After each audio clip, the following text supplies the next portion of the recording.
Coach, did you ever, a big game like this, tell a team or say, hey, look, fellas, we're likely not to win this game in the first quarter, but we can certainly lose it?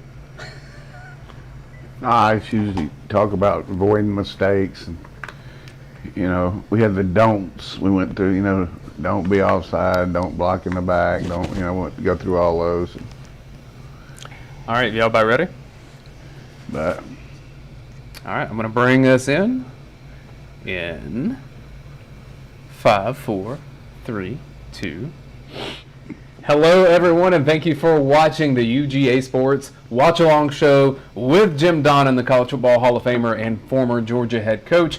He's right here. We have Brent Rollins from Pro Football Focus. Dave Stats McMahon is here to give us stats throughout the game, and I am Dane Young. We are excited to be back with you for another round of Georgia football with the watch-along show with Jim Donnan. And big thank you to our sponsors, Bud Light Seltzer, Athens Ford, and the 7-6 Apparel. We'll tell you more about them throughout the show. You'll see Coach Donnan, Brent, myself, we're all wearing the 7-6 Apparel shirts. It is the Athens collection. You'll want to check that out. We'll tell you about them, Athens Ford, and our friends from Bud Light Seltzer. But you want to talk football, and I'm just going to turn it over to you, Coach. We are minutes before Georgia and Clemson. Okay, Dane, thanks a lot. We've been waiting for a long time for this to happen. Big game, a lot of build-up. Certainly, game's been analyzed and co-analyzed and psychoanalyzed by everybody. But, I'm glad to have my partner, Brent Rollins, here, and he'll give us a lot of expertise. But from my standpoint, this is such a big game, not only just for national, but regional. The fact you're going against a team that just about every kid that we recruit, Clemson's recruiting, and vice versa. And just the fact that, the way the college playoffs set up now, you can lose one game, but you lose two. Very difficult to get in there. So after seeing Alabama today, it looks like anybody's going to have a rough hole in the SEC. So we got to take care of this game and then see what happens. So how do you feel about the game, Brent? I mean, it's fun. I mean, it's an exciting opening game. It's what you want. You want to be on big stages, and you want to be in big games like this, because when you think about the past couple of years, Alabama last season, a big game, LSU in the SEC championship game, some other games in the past couple of years, it hasn't really worked out well. And your defense really, even Florida last year, your defense hasn't played up to par. So you want to, in this type of atmosphere, you want to go be great. It's time to sort of shed the, hey, we aren't really up to par in that category, that we're the 5th, 6th best team in perpetuity. You want to get rid of that label, and this is the time to do it. And you have the stage, you have the opportunity, you have the opening game. All eyes of college football on you. Go do it. Go be great. Well, certainly that's a challenge for our defense. We feel like that our front should be an advantage rushing against this Clemson line, who has some issues up front. But it's been well chronicled that we lost 7 guys last year that could be playing on our defense in the secondary. 5 to the pros, 2 first-round draft choices at corner, and then some guys that were safeties that really could be a benefit to our team at this point. So then we bring in a really good transfer from West Virginia, Tyke Smith, and he breaks his ankle, or a bone in his ankle, and we lose 2 transfer guys that could help us depth-wise, Stevenson to Miami and Major Burns to LSU. So the reason I say that, you can't really worry about guys you don't have, but the point is it's just very difficult to make up for losing 7 guys on your class, your roster management. Especially in one group. And so basically our first-line guys are going to be pretty good. I really like our first-line guys. Brini has had to step up at star, but I think if we get anybody go down in the secondary, it's going to be Katie bar the door back there, because we don't have any depth as far as experience depth. So I'm sure the same thing's true with the Clemson Tigers. But this matchup of these 2 quarterbacks, I think it's going to be interesting, because both are very capable. The difference for Clemson is their best receiver, Ross, is playing, and our best receiver, Pickens, is out. So we're going to have somebody else step up, whether it's going to be Burton or some guys out of the backfield. You need to make some big plays against this Clemson defense because they take some chances and they give you that opportunity. We saw that in the Ohio State game last year where Ohio State really just torched them on the deep ball and ran the ball at will on them over 200 yards. So I'm sure this Clemson defense got a burr in their saddle after last year's last loss. And we got a little bit to get going. Even though we did beat Cincinnati, we didn't look that great, but we got the W. But I would ask Dane to go over with everybody how you can sync up for the game because that's important because we don't want to be behind here when we start. So, Dane, give us the idea of what needs to happen here. We're on the same page. I can tell we've done this for more than a year now. So if you are a first time watching this, welcome. We're here to watch Georgia football with you and get real-time analysis from Coach Donnan. If you're back, welcome back. Thank you for sharing with your friends and your networks. That's how we get this out there. It really helps our sponsors. It helps us. Make sure you're subscribed to this YouTube channel. We'll be on about 10 minutes before every game this season. Now, here's how this works. We are going to tell you the game time. We'll tell you when they kick off. I'll routinely count down the clock as we see it on our screen because as you're watching it on your TV, it may not sync up directly, okay? Because you're watching either via internet or satellite. There's so many different ways you can watch the game now. If you will either pause our stream on your second screen device to match your TV or pause your TV to match what we're doing on the second screen, then we can get it synced up and you can essentially listen to us rather than the commentators on ABC. So as I say the time, if it's before or after, just adjust based on the pause button on what you have going on your end. Quickly, I want to tell you a little bit more about our sponsors because kickoff is coming. I want to start with Bud Light Seltzer. Thank you so much to Leon Farmer and his group and his company here in Athens that helps do that distributing. Bud Light Seltzer is back this season as a sponsor of our show. 5% alcohol, only 100 calories, and just a tiny bit of sugar. No aftertaste at all. We know Roddy got attached to these last year. Now it's my turn. I've seen his weight loss and really been impressed, and it's because he changed over for Bud Light Seltzer to be his drink of choice. We're so glad to have Bud Light Seltzer back as a sponsor. If you love beer, you'll love Bud Light Seltzer. If you hate beer, you'll love Bud Light Seltzer. Thanks, Bud Light Seltzer and Leon Farmer. Coach, I know that he was one of the great connections that you made when you were a coach here.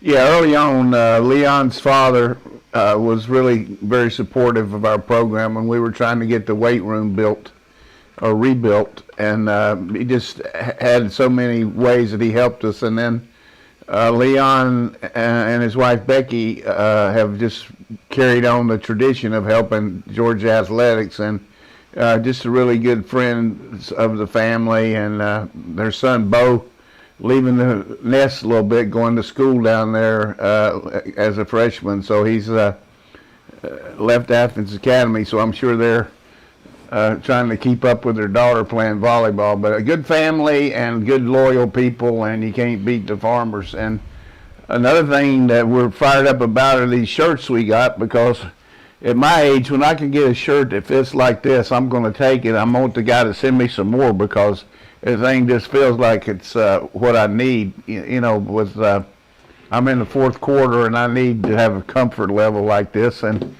these shirts just feel like the kind that you, hey, I can't wait to get another one because, and I would tell you if I didn't, but really got some good designs too, and they got the Georgia collection, and we've got all different kinds that you can come up with, but really fired up about their sponsorship too. And that's the 7-6 Apparel. It is a private retail brand focusing on regional lifestyle brands. You got the Athens collection, the Atlanta connection. Supporting them directly supports Georgia student athletes through the ambassador programs that are compensated based on sales that they generate for the 7-6.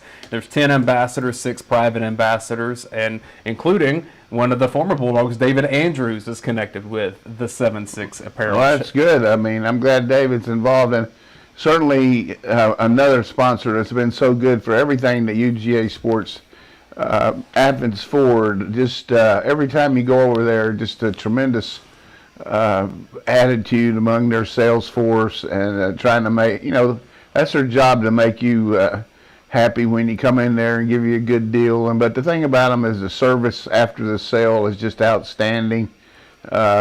Just good morale around that place. You know, we've had a couple of shows that we started over there, and you know, when we do our podcast. So I appreciate Athens Ford, and you'll tell us all about them now, Dane. What all they got going for them? I'll give specifics throughout the show about some of the deals they have, but I'll tell you, if you haven't seen that new Ford Bronco, get out to their lot over on Atlanta Highway and check it out. If you've got service that needs to be done, I promise you, you can't pick a better place to take your vehicle there. Get work done inside near their showroom. Check out some of the cars they have. It's a great time to buy a new car if that's where you're at in your place of life. Check out our friends at Athens Ford. We'll tell you more about these three wonderful sponsors. Support the people that support us. We'll tell you about them throughout the show.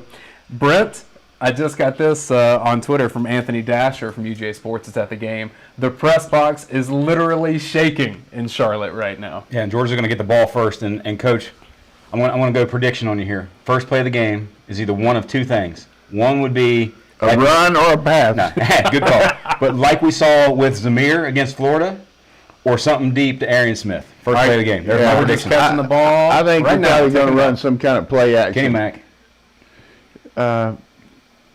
You know, that's a good decision by Kenny Mack. I mean, you know, you get the ball kicked short, and the one thing that we're going to work on tonight that the fans will have to watch for is Clemson's notorious for stealing signals. So we're going to do some different things, I think, to negate that. You know, maybe huddle up a little more, have some quick plays where we, you know, get some tempo, and then use some wristbands. You'll see our players with wristbands, looking at their wristbands. So we're in a set here with Cook in the backfield and Tripp set.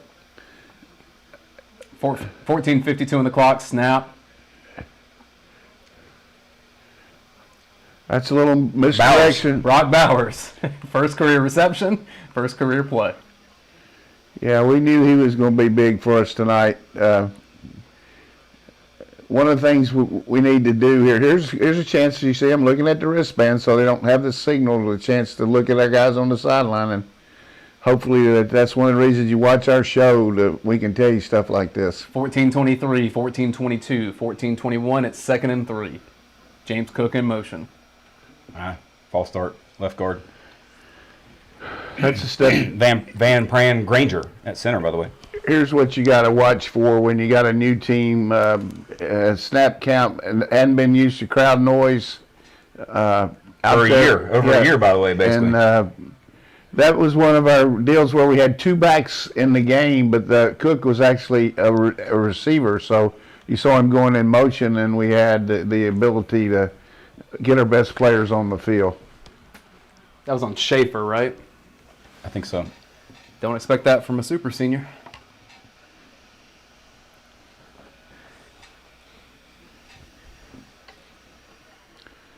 Well, Bowers again, 2 catches here. Short yardage and goal line are going to be some tonight that are really going to be critical to make an extra first down or make a touchdown instead of a field goal. There you go. Nice catch, Rosemy. Marcus Rosemy-Jackson, good to see him back healthy after season being ended last year at Florida.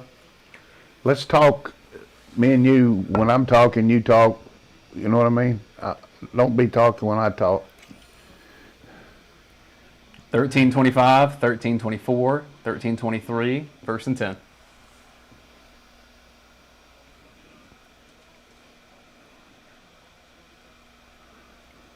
can tell it's loud in that stadium.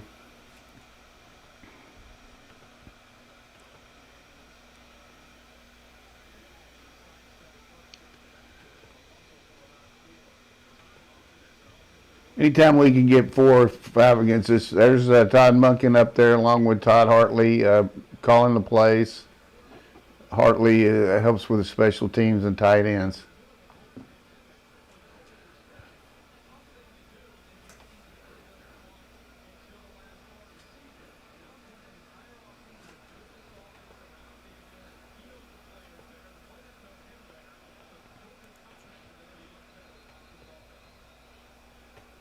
Another flag on the play at 12:32.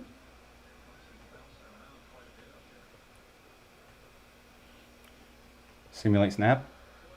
Delay game. Yeah, they trying to simulate the snap or something?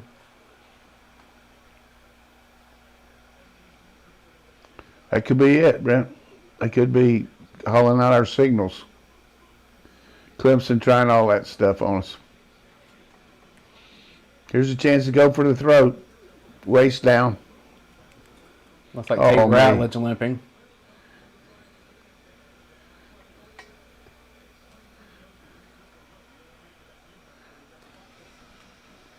$12:10 on the snap, 12:09. That's what you mentioned earlier today about the pause in the game or something. Yeah, it was a couple of the games on ABC, ESPN.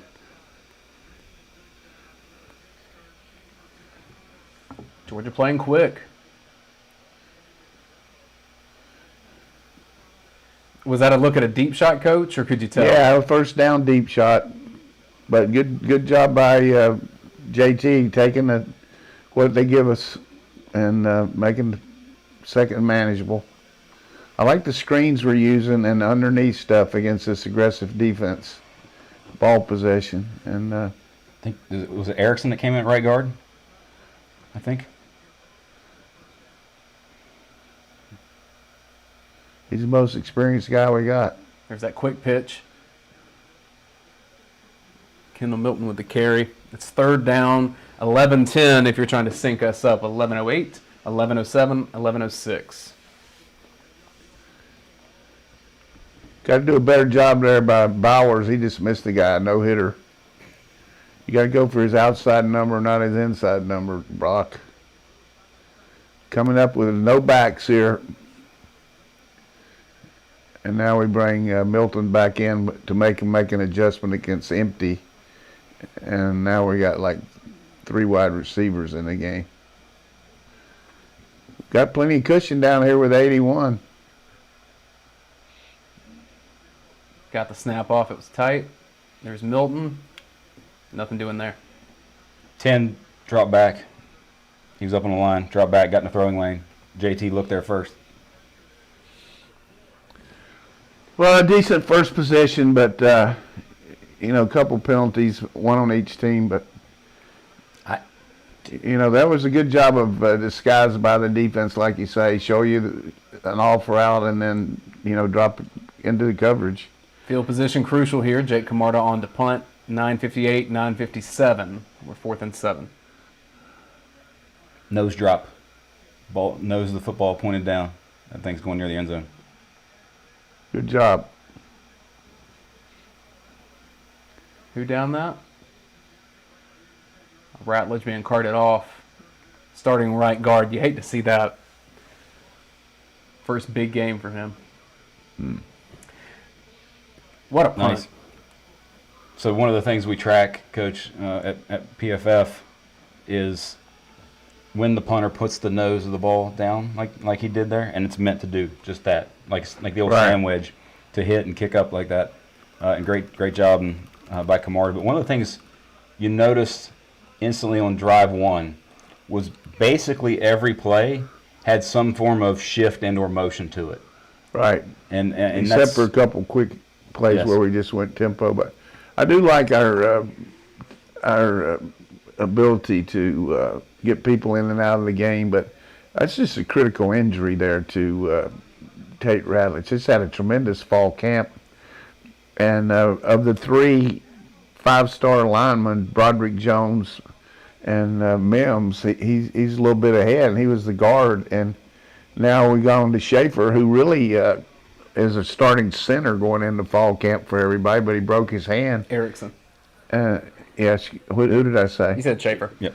Well, Schaefer's a left guard, and Erickson was a center. So I think that's going to be a big injury right there, because you got a power guy in Tate Ratledge, and you got a guy like him who's more of a finesse, big guy, but doesn't have the power that Ratledge does. But one observation, and maybe just because we saw his name a lot, on that first drive, Coach, I think we saw the potential of Brock Bowers, especially in this offense, but you also saw the youth of Brock Bowers on that missed block that you called out as well. That's part of what happens with a freshman in a big game like this, right? Well, he's going to have some issues. He's more of a receiver than he is a blocker now. Look at his size. But at that kind of block, though, all you got to do is shield him. If you just get your body in front, you got to tie. And he overextended. That's one thing you tell these young players: don't overextend with your hands. And you do that all the time with your coaching these little league guys, Brett. Yep. I mean, control. You got to be under control, and he just overextended. But Coach, you mentioned a lot of players coming in and out a lot.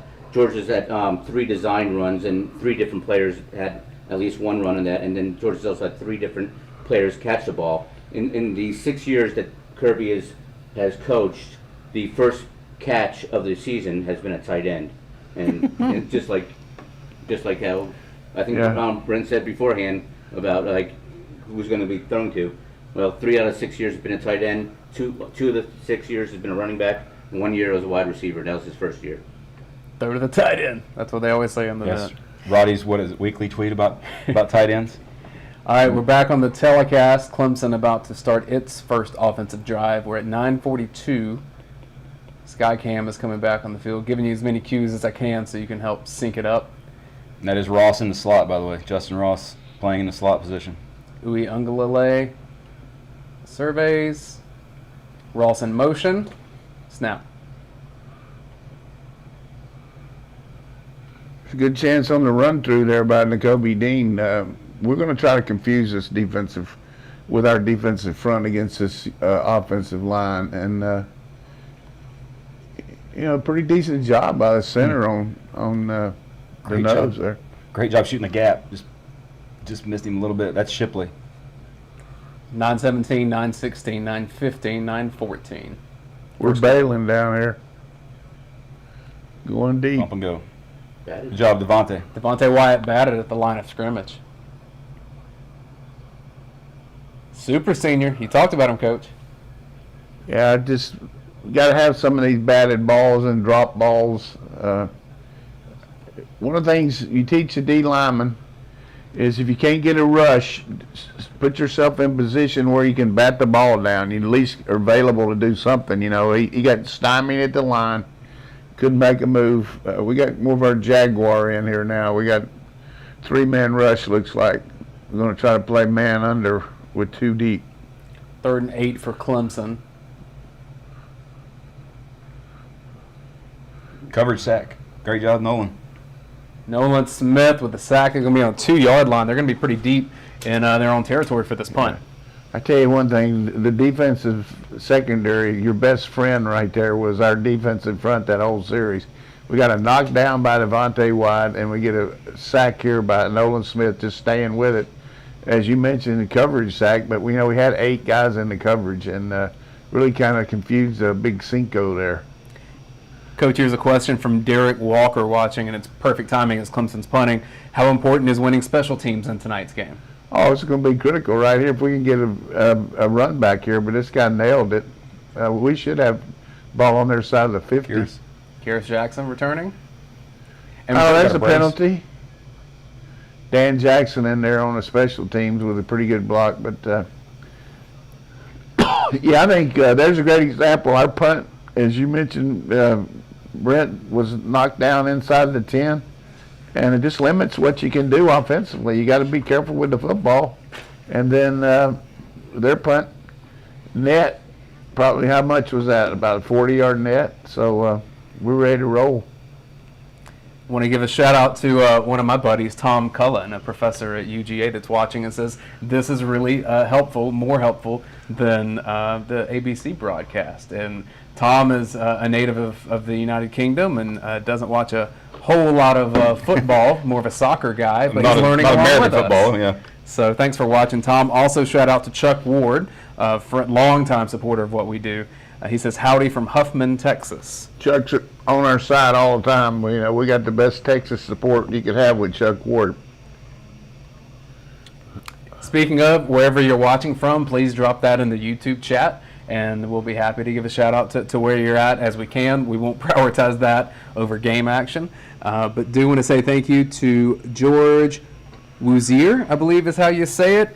Did a super chat, gave us $20 for this broadcast. A super That's chat, good, George. A super chat man. is Bring it, kind of George. a tip over the top to say thanks for what you do. Here's my thing with super chats: if it is not completely and massively inappropriate, whatever you say on there, if it's a question for coach, if it's a comment about the game, if you super chat us and enjoy what we're doing that much, we'll say it on here. We'll make sure you get your airtime. For sure. that. So thank you, George. We really do appreciate that. That helps us. We got to do what pay we for do. Rodney's per diem up there in Charlotte. He's spending the money up there. I mean, the guy's staying in the penthouse suite, and you got a limo to the game, and we got to They had take some care. sort of pregame like party thing too, right? Like Yeah. a dog I vent mean, only party. I thought I saw or I something mean, like that. He had Guy that Bud gets- Light Seltzer with him. Guy gets on the road, he goes nuts. All right, Coach, let's talk a little strategy here.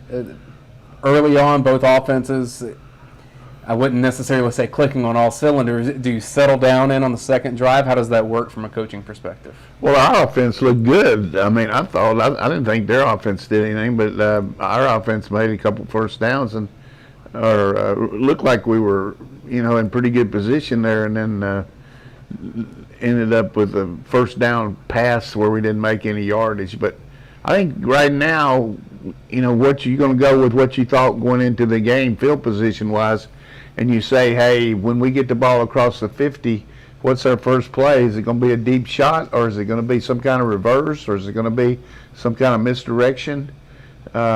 Those are times when you can do it, because if it doesn't work, you're still in good field position, have a chance for maybe 4 down zone. So you've been talking about this in your game preparation, and you just don't have down and distance calls. You have certainly a happy birthday to Coach Dooley. Let's make sure we get that in. 89 today. Happy Awesome. birthday, Coach. Happy birthday, Coach Dooley. He's doing. He had a pretty good season opener back in '65 in his second year. Little upset of Alabama that game, so maybe Yeah. Georgia could pull Out of the huddle a quick. big win.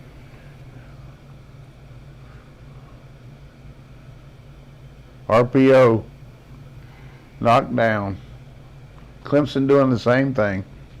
Knocked down at the line of scrimmage. Just a personnel check. That was Zamir White in the game. 2 tight ends set, correct? That's what I saw with Yes. Bowers. And Maybe he just yeah. he just saw the guy in the throwing lane and Like, he just, oh no, didn't want to really let that one go. yeah, That was Daniel's first incomplete pass of the game. 4 for 4 the first drive. 8:12 on the clock. 2nd and 10.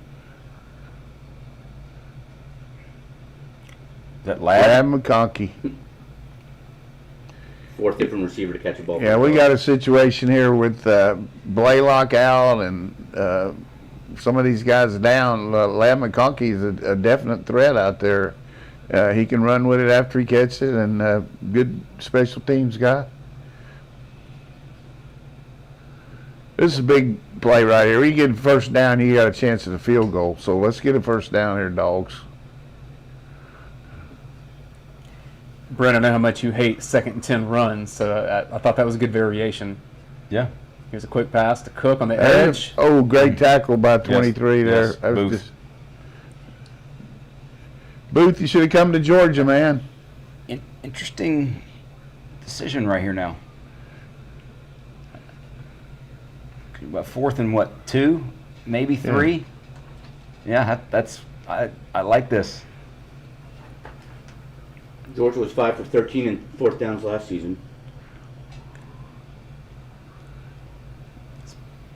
Daniel's looking to the sideline. 6:58, 6:57, 6:56 on the game clock.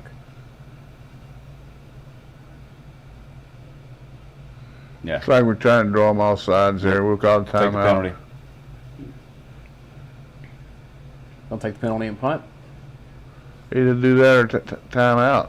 And how his defense Yep. just played in the opening series, that kind of now plays into that decision, I think, a little bit. Yeah. We got a chance to punt them deep. Just a missed block on the perimeter there. You got a big play. You got an open field with Cook with the football, and we missed the perimeter block. I mean, great play by Booth, but You got to get in front of him. That's 2 plays now we missed blocks. Bowers on the toss sweep, or the quick toss, and then that one. Of course, you're playing against good athletes. You see Jamari Salyer back there in our wedge, and one of the reasons we use him is his intelligence. That a baby. Perfect. Kicking game is going crazy Is that here. Arian Smith again? Yep. 2 times. By the way, he jogs down there and is there in time. But you got Arian Smith. I mean, you got Jamari Salyer back there to give the calls, because he's a veteran guy. Because you got different calls you use in your protection based on the way they're lining up. So he's back there to do that, and he also calls a snap when he feels like you're ready for him to have the protection down. So senior guy, big guy, but you usually don't see him an offensive tackle in that position. Brent, I'm texting you now the early film don't lie things to watch out for, because 2 punts for Georgia, both really well executed from Camarda and Arian Smith to get down there and be in the right position to down the ball. Very much so. And that's for those of you that haven't read Film Don't Lie, that'll be what, Monday morning, at least.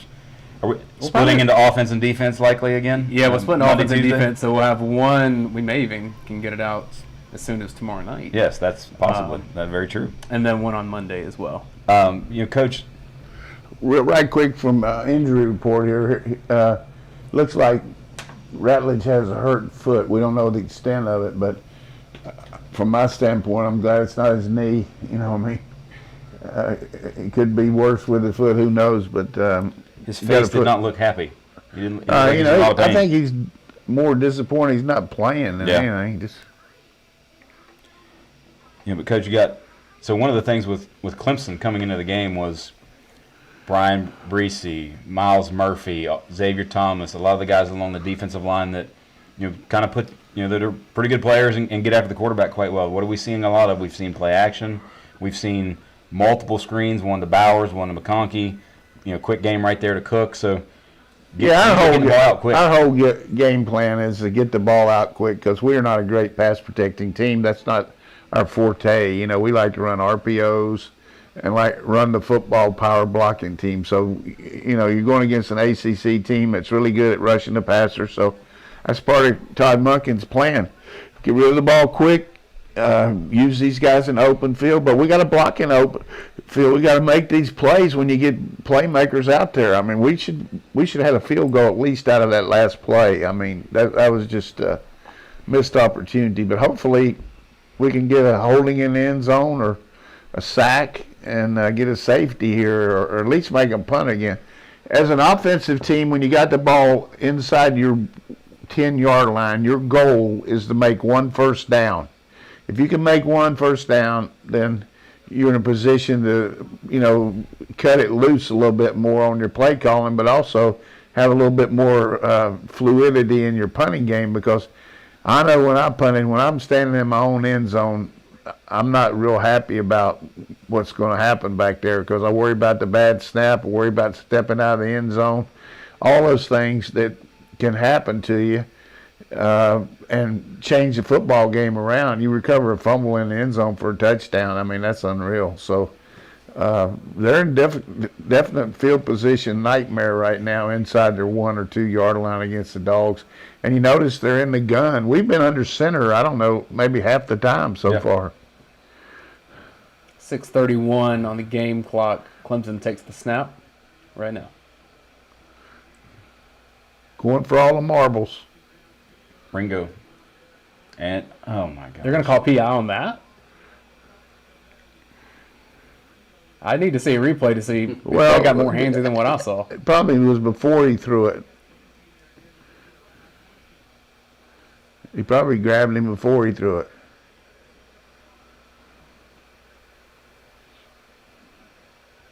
All right, here's the replay.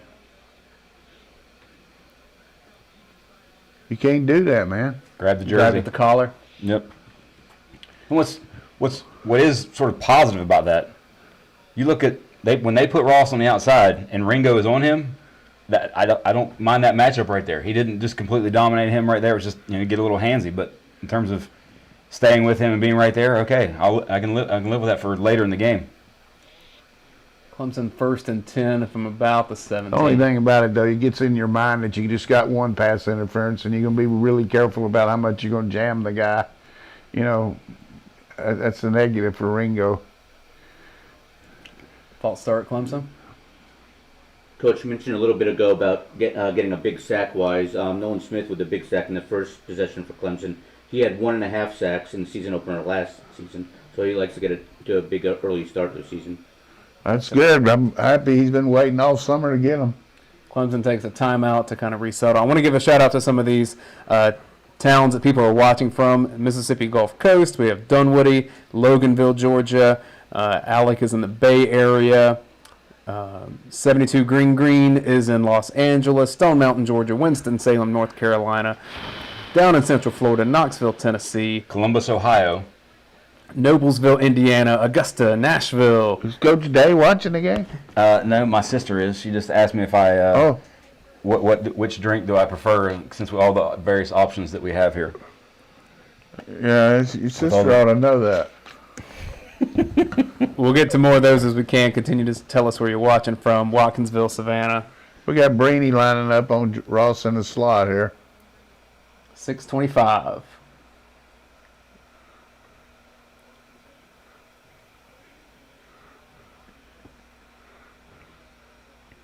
Ross doesn't look limited at all, from what I can tell. No. That's an extension of their running game for them. I know Georgia fans probably don't enjoy seeing him because he's so immensely talented, but I'm so darn happy for the kid. I covered him in high school, and that injury was so scary that he had. So, dream come true for him to get back on a football field. 6 minutes in the first quarter. 5:59, 5:58. Help you sync with your TV. Probably going to be some kind of run here. Now we're changing our front.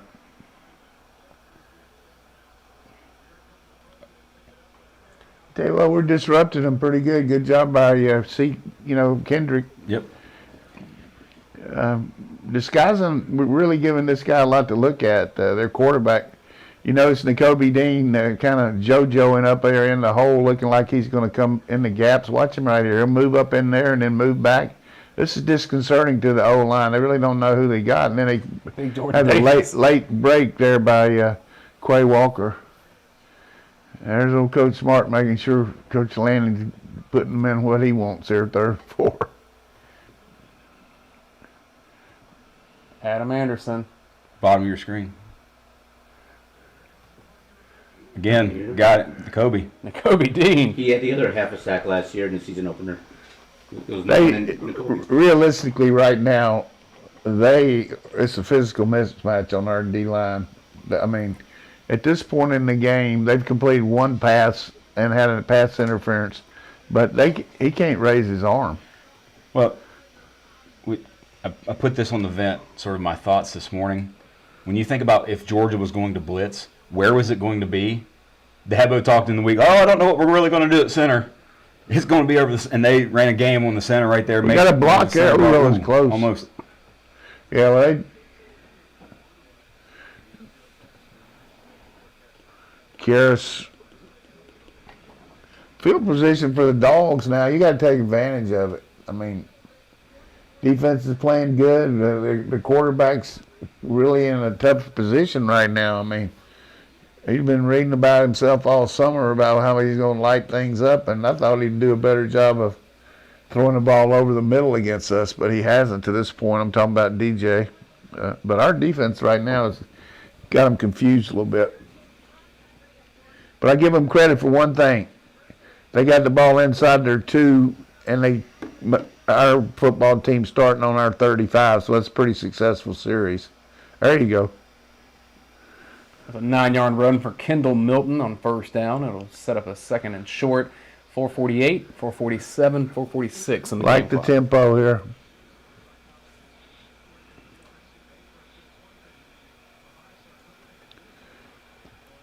See, the thing you got to do when you run a naked bootleg, you got to see the front there. Nobody on that guy. You know that his chance of hitting you is pretty good. See that? you got no shot there if you don't get your head around on the right away. He was very lax on that, I thought, didn't you, Brent? Yeah, and especially when Flo's away from that guy, oftentimes that is just that. It's, all right, you're going after the quarterback. Some of the execution for our team right now needs to pick up a little bit. This is the basic stuff. 3rd and 2, I like the 2nd and 2 calling a pass, but you make 8 yards on first down. Sometimes you want to run it 2 times in a row, but Zamir White in the backfield. James Cook also on the No field. confusion. Timeout. It looked like potential sweep territory for Cook to me, at least in this direction. well, the thing that he's telling us is let's don't mess ourselves up. We got Truss as an extra tight end now. He's usually number 73, but he's 83 in this game, so we got another blocker. I think he's 83. So, Trust. for our fans, we don't have Darnell Washington, 0, or Eric Gilbert, number 14, to play in there. So we need another big body, and Truss is pretty athletic, and he can come off the football.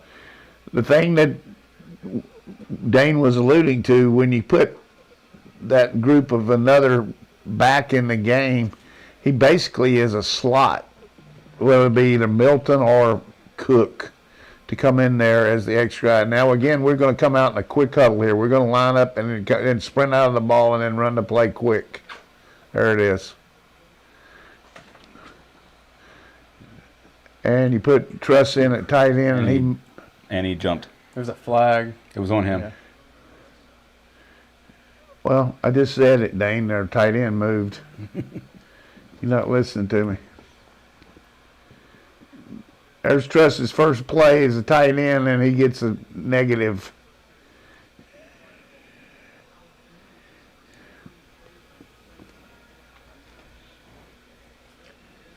So after 1st and 2, we end up with it was 9 yards on the first down play. We wind up with a 3rd and 7. Coach Matt Luke, offensive line coach, having to move his troops around a little bit, losing his starting guard, and guy he puts in at tight end is not doing well. Getting held there. Yes, penalty. Tell you, Brock Bowers got some good body control. Good job by you saying that. You hold all the time, 47. Skalski.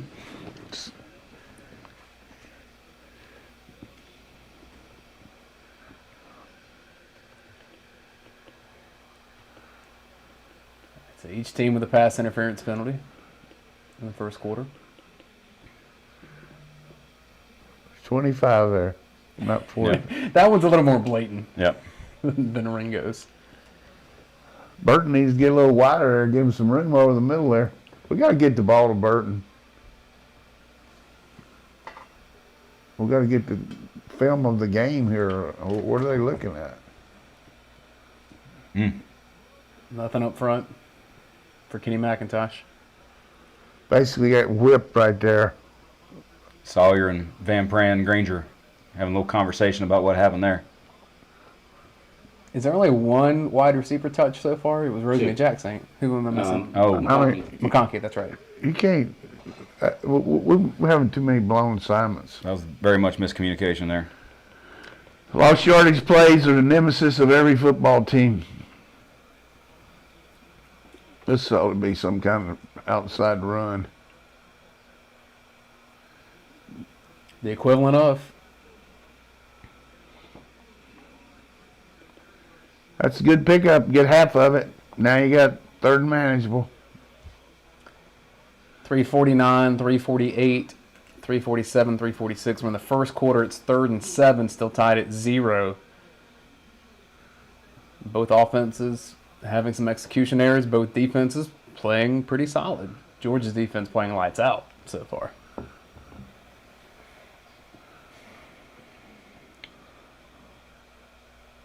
Watch Bowers there in the slot. It's a good block from Zamir White. Called a coach. There he is. He's money in the bank. He's in the slot. We got Nobody over top of him. I think the corner blew this here. If he's playing cover 2, he's supposed to move back up. He's hitting the ground there like he did. Going fast again. Get the camera on him here. It's a good discipline by Georgia, being able to line up like this. And they like to run the ball to the trip side there. Good run. Best run of the day for Zamir White. I'd like to see us run it again here. Run the ball. Run it. We don't need it. Arian Smith gives us a threat deep. Let's run and make it first down here. Ooh, that's a big miss there if he's hurt. He showed it. That's- He showed it. Yeah, that's like separated shoulder kind of vibe right there.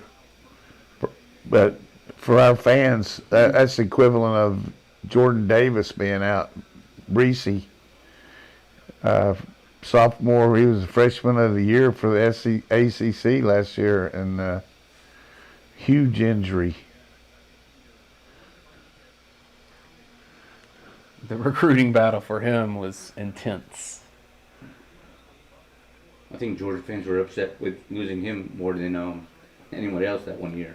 Based on how he played last year. Oh, ooh. Yeah, that definitely is a separated shoulder look. Because that instantly he popped off, he kind of stopped on the play. Well, that's the beauty of playing the ACC. You could rest them for a few weeks.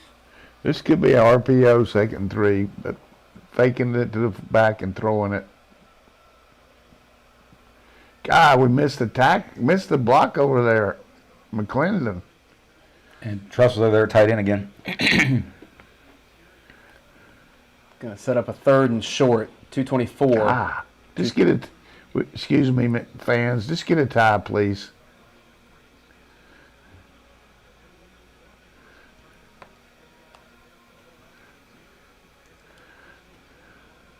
Short yardage, we like to get in a wing look and run the quick toss.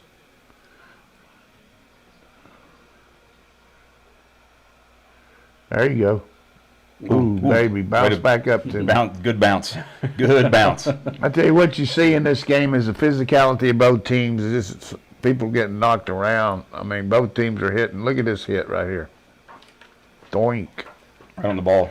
Well, we've already seen Breezy go to the sideline with an injury. Tate Ratledge is out with what sounded like an injured foot. It's a physical game for sure. Got to get 7 here, boys. We got Brock Bowers down here again. They're playing really off here.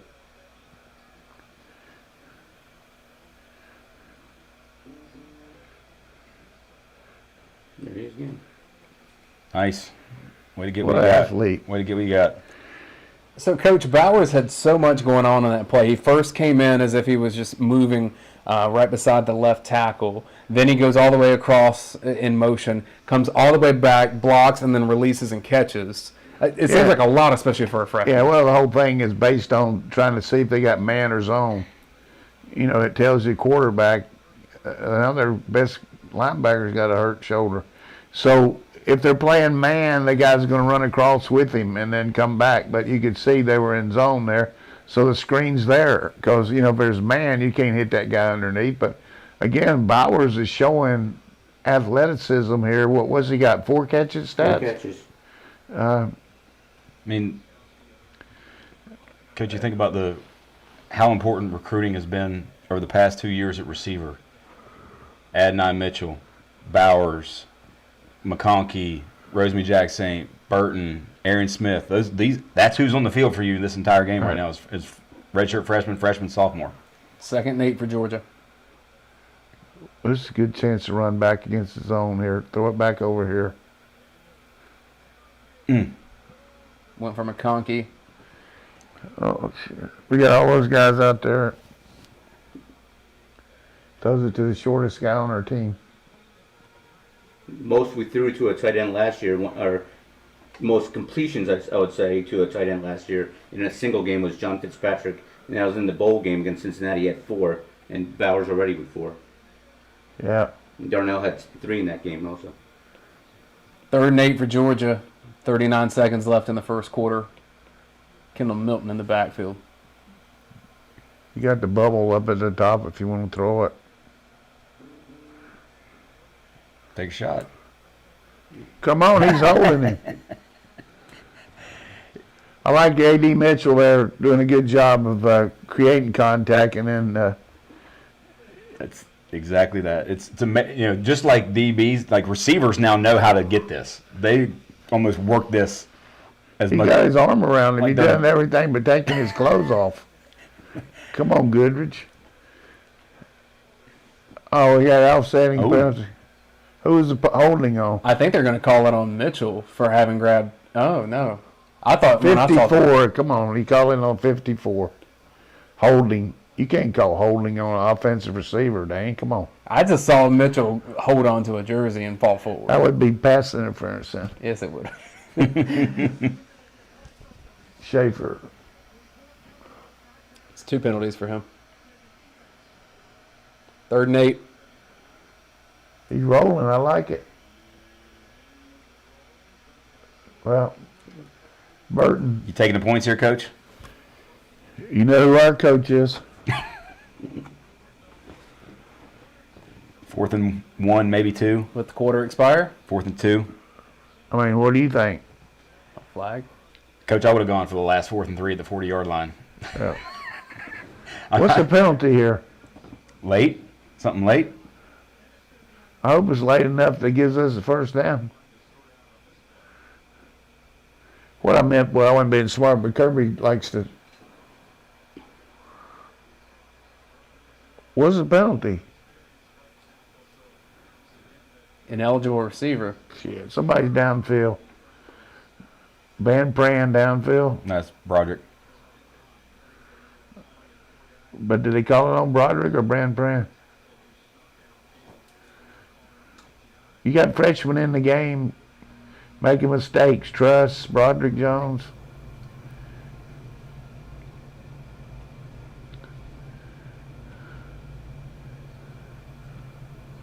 I could see us trying to break the draw. here. Draw. Yep.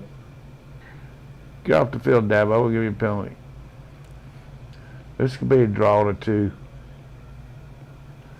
It's 3rd and 13, but we're going to go to the 2nd quarter as time expires in the 1st quarter. I don't know that many people had this being a 0-0 first quarter. I'll be honest. Clemson wasn't shut out in the first quarter at all in any of the games last season. Last time they were shut out in a quarter was the Ohio State semifinal game in 2019. Oh. They were completely dismantled in that quarter. Yeah. How many Well, they had total one first offensive down. yards for Clemson?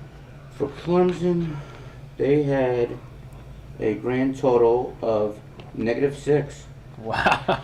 just like everybody predicted. Woo! 1 first down, and that was the penalty.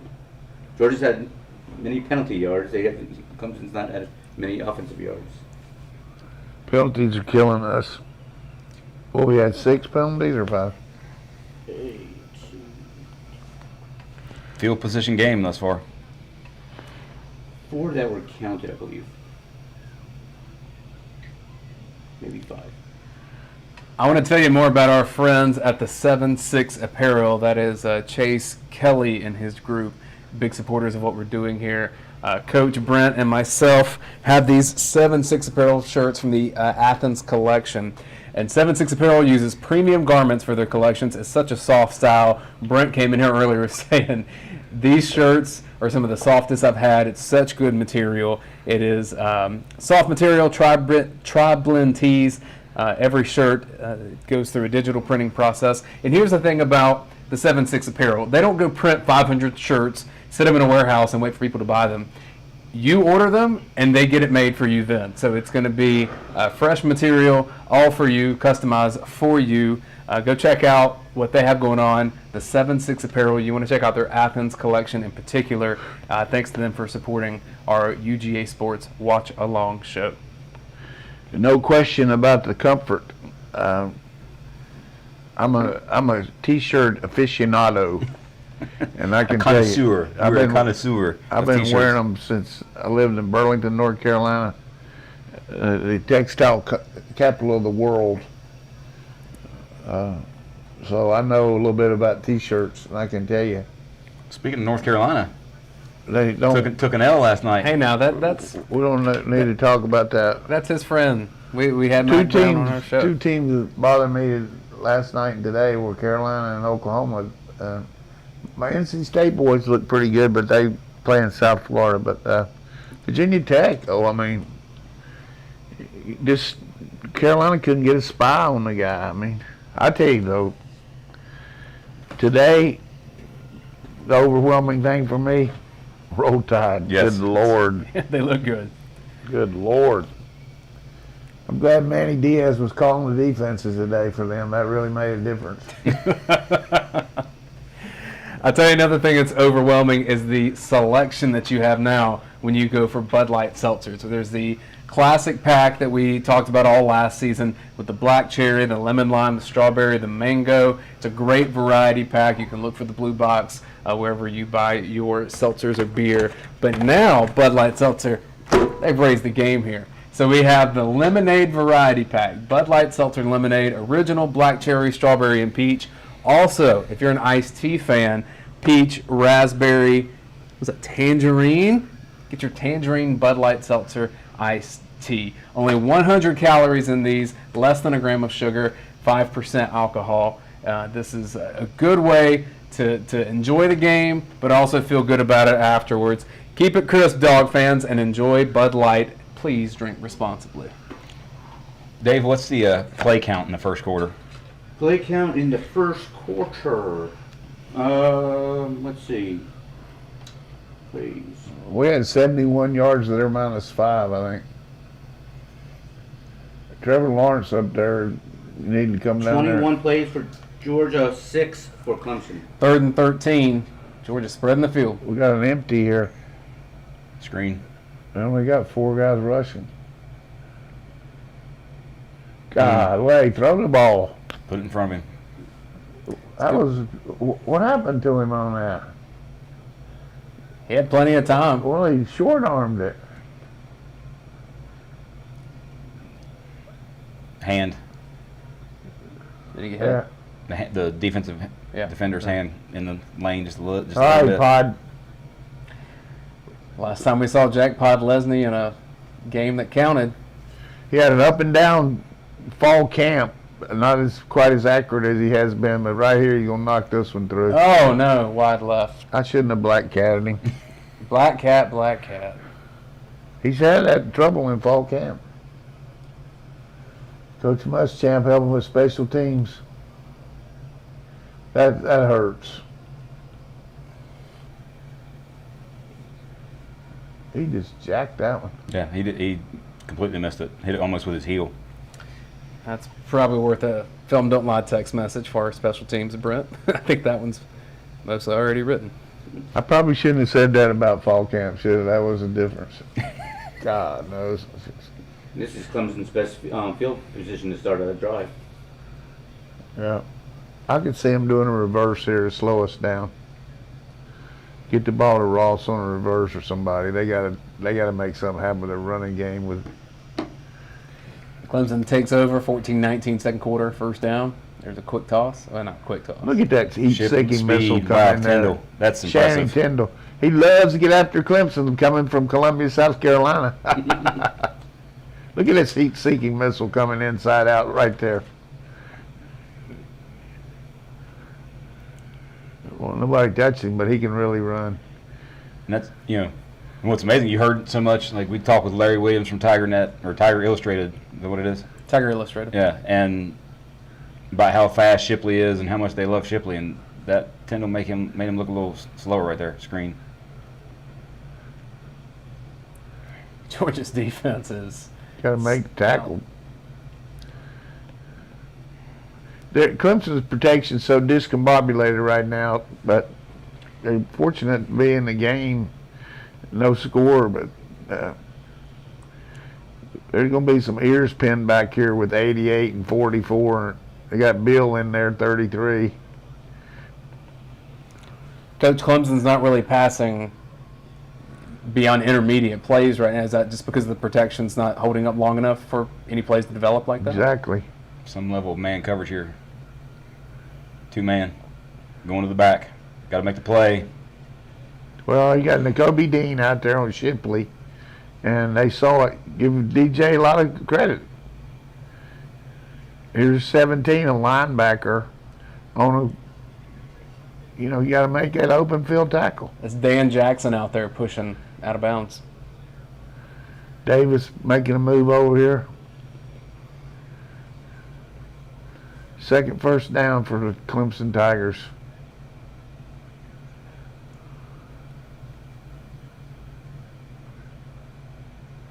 Moving the pocket. Smart.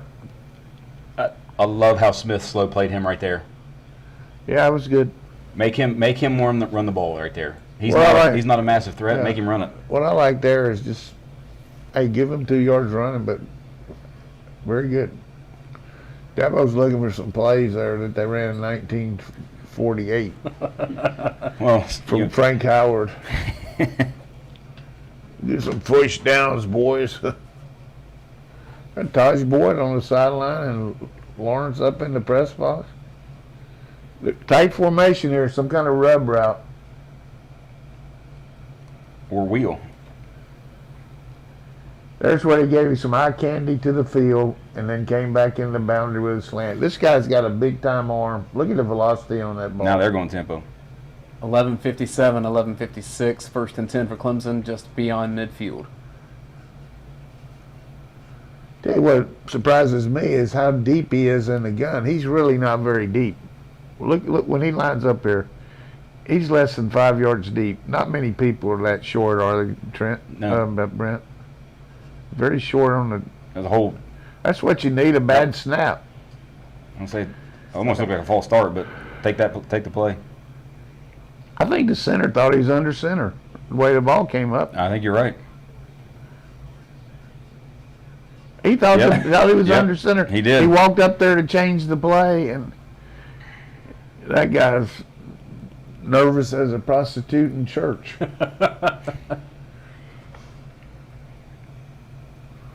I would be too with these big old boys on top of me. Jordan Davis on the other side, can't blame There's a him. little stemming by the offensive line to give you a little bit of a different look.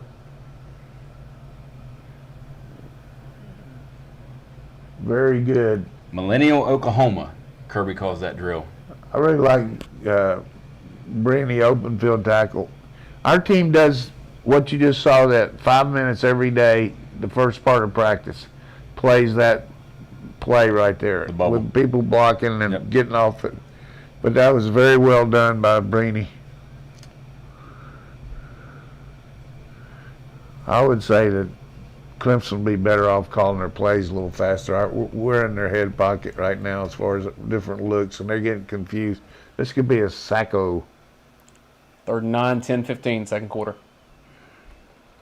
Bad snap again. Good chase down by Anderson. Let me tell you something. That's good defense. When you can play defense and the other team can't snap the ball 2 times out of 3, you're going to probably stop them. But in that case, that's the quarterback's Yeah, fault. that's QB. But everybody's kind of peeing down their leg right now for Clemson. 19 making big plays on offense and defense for Georgia. Sort of like when you were coaching, Coach, you had a pretty good 19. Yeah, I really like Charles Grant. He was a great two-way One of player. the few guys that can play tailback and running back That big game. and Kentucky. defensive end. Oh, Hey. something here.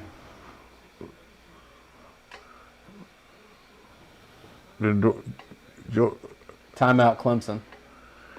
He's thinking about going for it here. So the third down that they converted, they went man under. Clemson was able to identify the mismatch they wanted. That they brought everybody up to the line of scrimmage, back in zone, and then the QB helped them out with the drop snap. You talking about the one they threw to Shipley? Yes, Yeah, I think that's pure man, wasn't it? they had 2 deep safeties, man under, and that one they went zone. So mixing it up based upon how the game is going and what things are working or not working. Well, we have a moment. I want to tell you about our friends over at Athens Ford. If you're in the market, especially this weekend, they have a Labor Day sales event that you need to go check out. 2021 Ford Mustang Ego Boost. They have the GT of it. You can get financing 1.9% for 60 months on that. 2021 Ford Ranger, I told you about the Bronco, but you also want to check out that Ford F-150 Super Cab. Go check them out there. If you don't want to go see it in person, give them a call. They'll set up a time that you can get on Zoom or FaceTime, and they'll show you everything you want to see about the vehicle. Athens Ford is where you need to go if you're in the market for a new vehicle over on Atlanta Highway here in Athens. Thank you to Athens Ford for everything you do to support what we do here on the Watch Along Show and on UGA Sports Live, which is every Tuesday at noon. You know, Coach, we talked about before the game and before we came on the broadcast tonight, that which part where you felt like, hey, Clemson's receivers against Georgia's secondary, you felt like, hey, all right, Georgia's secondary with all the inexperience and or injuries, hey, maybe they have an advantage there. But also then you thought Georgia's defensive line had an advantage against Clemson's offensive line. And right now, the defensive line of Georgia that advantage is meaning way more than Clemson's advantage on the outside.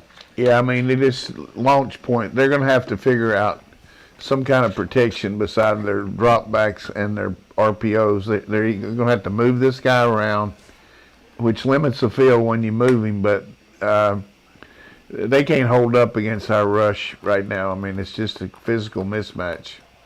And, what's interesting for me watching this game and watching Clemson's offense is the offense that I coach and run in our lovely 12U football is a lot of... Shout out the team. Shout out to the North County Titans 12U football and the Athens NEGYFC, I think, or something like that. Go Titans. I'm a Titan now. Yes, Dana's now a Titan in North County. But that's the base of our offense. And the running game for that is a threat a lot. If you can't physically overmatch your opponent, which Clemson obviously can do a lot in the ACC, but they're not doing tonight, and they're not going to be able to against Georgia and the upper echelon teams. The key there for that offense, though, running the ball, is the quarterback being a running threat because of the reads and the misdirections that they use. And he is not. He's just not that. He can run the ball if it's open, but he can't run quarterback runs. But not a true threat. The thing that, just like our quarterback isn't, but they're going to have to go ahead and punt here. We got a safe return on here. Please go in the end zone. Oops. Now we're going to play. The fans down at that end are getting their money's worth. Every drive starts down there.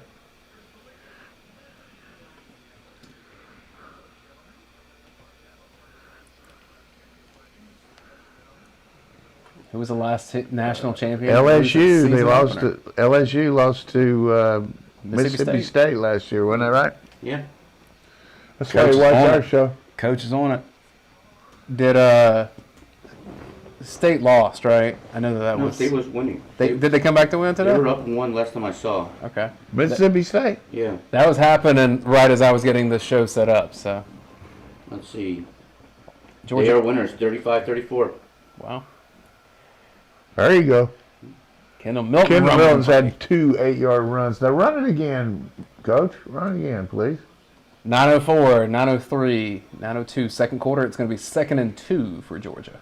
You're going on the wristbands here, so they can't get the signal. And what do you see? So no Tyler Davis, by the way, already for them.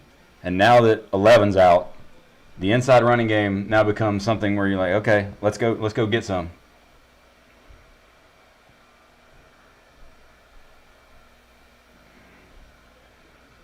Rosemary Jackson. Yep. Georgia's had 11 RPO. catches right now, and only one of them for over 10 yards. Well, that's because they're throwing it quick. Yep. Coach, we talked about Clemson's struggles at center. So far, Van Pran, pretty clean game. We love those wristbands against Prince Venables. Can't read those, Coach. If we look over and see some binoculars, we'll know what's going on. Based on our deal, we're going to throw it here.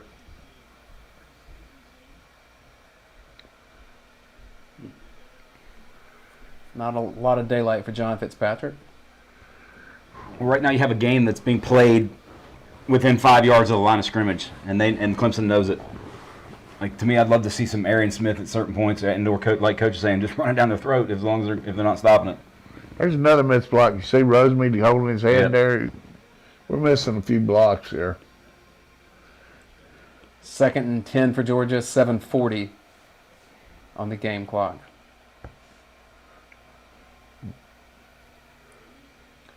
It's a good pass. Lad McConkey. Just like everyone predicted. I mean, Coach mentioned his name on UGA Sports Live this week.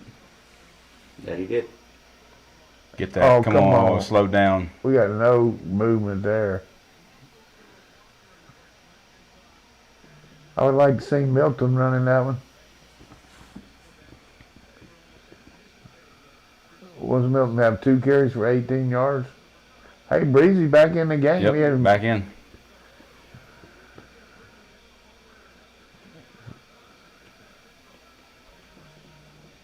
over under was 51 points. I don't think they're gonna get it. They were counting the warm-ups when they ran into the end zone. Come on, see Jack went out there, Jake. Is this Thunderfoot? Excellent punt. Yes, excellent punt. There's speed on the coverage. Yeah, you got some guns there. Disappointing after the first 8-yard run you get that, anything after that is, the next run is the one to McIntosh, but That's just not our style to run it. I mean, consecutively much. We like those RPOs and like to throw the ball. But the one disappointing thing for me right now is no throws over the middle and no deep shots, maybe we don't think we can protect long enough, but Middle of the second quarter, Northern Illinois 14, Georgia Tech 0. well, one of the things you always love is see those fighting Texters go down. Florida leads FAU 14-0. Also middle of the second quarter. Texas A&M up 10-3 on I saw Kent where State. Auburn's had 37-0 against Akron. You said Akron has zip right now? Yeah. They got Zippo, the Akron Zips. And LSU should be kicking off here pretty shortly. Anybody got a final on Northern Iowa game? Who won that Iowa State, Northern Iowa? Iowa State 16, Northern Iowa 10. So, tell us a little bit more about the Bud Light Seltzer we got going here. I'm about to open up this. I've been intrigued by it ever since our friend Leon Farmer and his group provided these for us. These lemonades have caught my eye, Coach. So I think I'm going to be breaking out one of these strawberry lemonade, the Bud Light Seltzer strawberry lemonade. This is a variety pack you can get wherever you buy beer. There's also the iced tea pack, or if you're into the classic pack. I'm telling you, Roddy raved about these all last year. They got strawberry lemonade and what? It is Bud Light Seltzer strawberry lemonade. That's the flavor of it. I'll have to try some of that. This is a whole lemonade pack with black cherry lemonade, original lemonade, strawberry lemonade, and peach lemonade, which is appropriate for our states. But Leon Farmer and his crew have just been longtime supporters of what we do, and like you said, Coach, longtime supporters of Georgia in general. So Bud Light Seltzer, it is 5% alcohol by volume, 100 calories. So if you want to run through a case, you'll still feel fine after. What about, we got anybody internationally watching this game? Yeah, if you're watching from overseas, pop it in the chat, and I'll let you know. I think I may have seen a Japan earlier. I know we had that last year on a couple of Arigato. Thank you very much. You know I can speak Japanese. did not know that. It's the only word I can say is arigato. I was French in high school. I think I remember like 3 things. Have to ice these up for our next game. I would love to see a TO right here. The ACC is a bunch of cupcakes. That's a sign that was on from a fan. 1st and 10 for Clemson. Wheel route to tight end. Can't Good catch job. it over there. Good job over there, Scene. Another thing I mentioned on the dog vent this morning that I wanted to see was the nature of Clemson's offense. That slot guy a lot of times comes in motion, orbit motion, jet motion, either in front or behind the quarterback. They're literally taking Ross out of the play right there. Exactly, but the thing they aren't doing is making enough first downs to get any rhythm. They got zero rhythm in their running game. Sprint draw. Carter, come on. Carter and Walker. Brent, what did Larry Williams from Tiger Illustrated tell us? He said that Clemson will miss Travis Etienne more than any player on the team last season. He was their go-to guy. Any situation that they needed something. And that's really the history kind of their offense is who's our go-to guy, and we're going to make sure they get the ball, whether it was Ross a couple years ago in 18, Etienne the last few years as well. Those guys aren't there, or Ross is there now, but him and the slide, it shocks me that they put him there, given how their offense is set up. 3rd and 9 for Clemson, 5:43, 5:42 in the game clock. Brought 5. Ooh. Good They're coverage. completely confused. Yep. We brought our star that time and bailed our backer back underneath, which the star is a strong safety in the nickel package. And DJ, they're not running those coverages like you thought. You see N'Kobe come back there and shadow the guy. That's a good job. That's Ross. And I bet Ross probably broke off his route maybe a little differently. That guy's not on line of scrimmage. This is going to be a bad kick here, and we got a chance maybe to take it back. I just think Oh, now I got on line of scrimmage. I got a feeling we might take this one back. Rugby punt. Get away, get away. That hit him. I think it might have hit us. Oh, whoever was there got it, though. Whoever was there, 47 maybe? 40. I hate rugby punts for that reason. You can't see the ball. You saw Kearis Jackson telling to get away, but You don't really know where the ball is. right. The funkiest of bounces.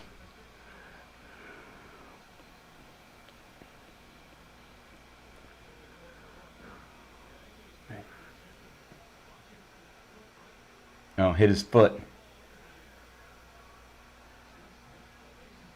Kendall Milton. I mean, what a weird Trying to game. get out of the way of it. Oh, me.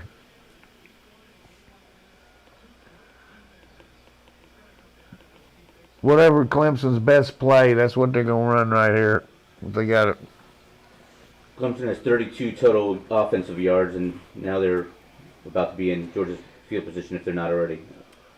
This play's under review. I would be No. stunned if Quickly. it got overturned. I mean, I just can't imagine them seeing something based on what we just saw that would make them change something. But I tell you, based on the way some of those plays they called today, I would say this might be a chance we might get it, because there was a couple that one where they gave the ball to Alabama on a fumble after the guy fumbled. I mean, the ball definitely is coming out. Coach, with a rugby punt, would you ever just tell your return team just clear out and let it bounce wherever it goes? Sure, but you don't know that he's kicking rugby. The guys that are going back there, they don't know what he's doing. They're going back on the return as soon as the ball's snapped. I just didn't know if could Kearis call out anything. Well, he was. You know, Yeah. they have a call that they say to get away from the ball, and that tells you that. And he was yelling that. And he was doing his hands too. But Milton was trying to get out of the way, but he hit the guy from Momentum and a bad bounce. Yeah, that's just Well, and it all happened so quickly too. So like you said, for a guy like Milton, when he's coming the other way, he's not going to know where that ball is in the air. a tough break. Dave, what are we up to in terms of play count? In terms of play count, let's see. You got total play. 27 plays for Georgia for 98 yards, 17 plays for Clemson for 32 yards. I was liking that 21 in the first quarter number a lot better because what's We it hadn't on made pace many- for? We hadn't made many first First downs. downs. First downs, Georgia leads 6-3. That's, teams talk. Oh, go ahead. What you got, Dave? No, I was going to say, and a lot of it was early for Georgia. And your teams talk so much about tempo, and we want to do tempo and all that rhythm. Can't do it like Miami figured out very quickly. Can't do that without first downs. You got to be efficient. You got to get first downs. Yeah, you don't. Makes your defense be out there. Most of the commentary in the YouTube section, fans are very impressed with Georgia's defense so far. I think that's easy to see why. Some fans are frustrated that Georgia's offense seems like it's doing everything around the line of scrimmage, not going beyond a couple of yards in the passing game. But at the same time, you have to take care of the ball too. So Our problem is the same as Clemson. If we tried to do what Clemson's doing, passing the ball, we would be on our back too with their rush. You know what I mean? Yeah. That's why we're throwing the ball early. That's what we're trying to do. We know going into the game that. So are they saying they might have hit a Clemson guy first? I mean, I don't know. I wasn't listening to him. They gave it to him. yeah, Clemson's ball. Well, at least they didn't get as good a field position. I mean, that was a 25-yard punt. We would have had the ball on the 50. Might have a lead back here.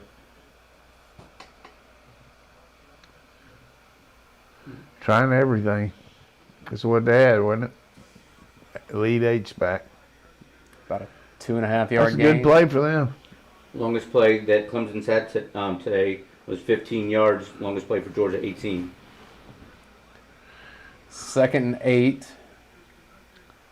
Uiagalelei with Shipley to his right.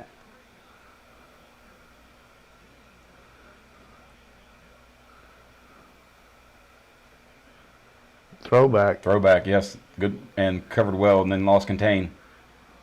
It could be men downfield there. Come on, let's check it.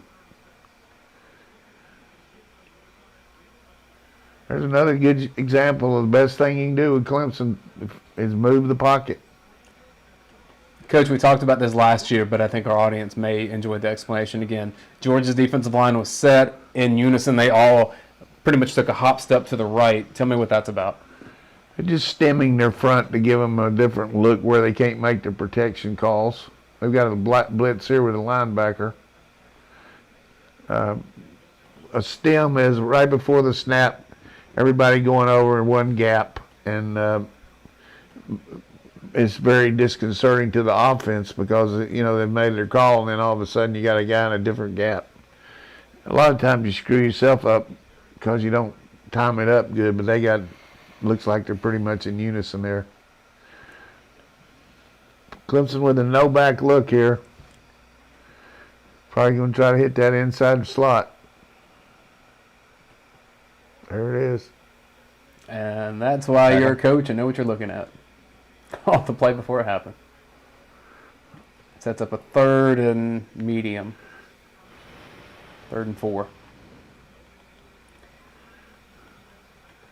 Most teams, this type of thing that Clemson likes to run the bubbles, and I don't think they're going to take a shot down the field.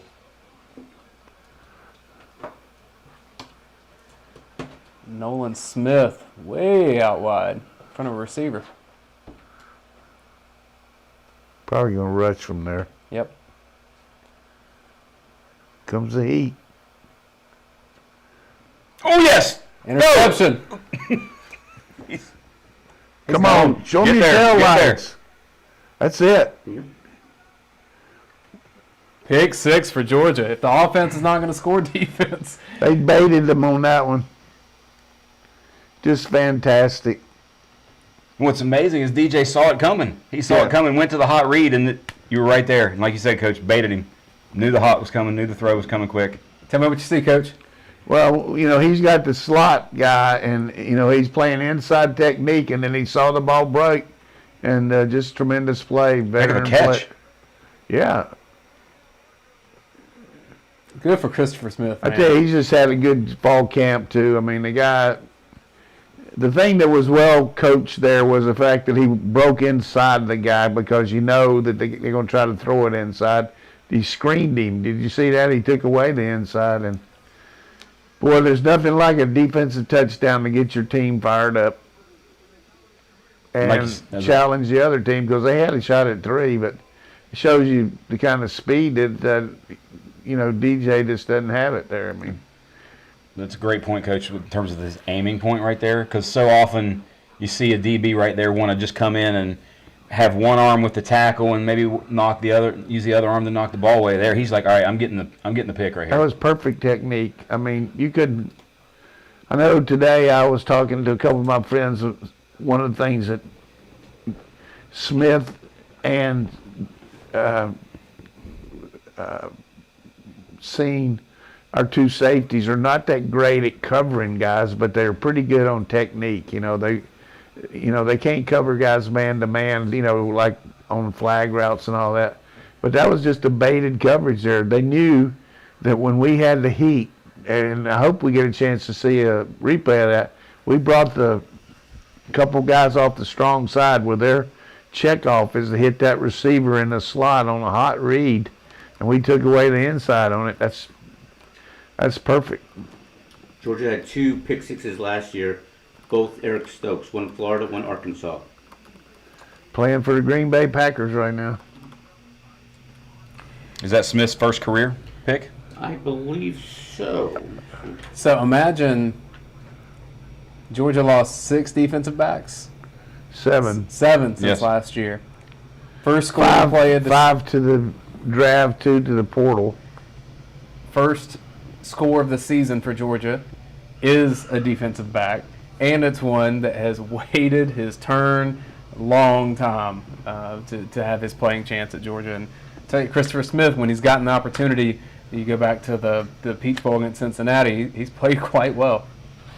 He's the guy that, for you people out there that got sons in high school that are playing on the team and aren't getting a lot of accolades and getting a lot of stars and all that, here's a guy that came into Georgia, worked his butt off, and is really a good team guy and has a lot of leadership. And then last year when Richard LeCount went down, he had to step up and played pretty well for us. I mean, some of the things he did weren't as good as LeCount, but boy, he's really had a good fall camp, and his strength is knowing our defense. He knows what it's all about, and he's always in the right position, and kind of like Scene, he's a lot better tackler than he is pass cover guy, but right there, he was just in the perfect position, and to me, that was coaching right there. You bait him into throwing it to that position, and you jump it. You knew who had the last pick 6 for Clemson? Mr. Kendrick. Had one, 2019. DK. I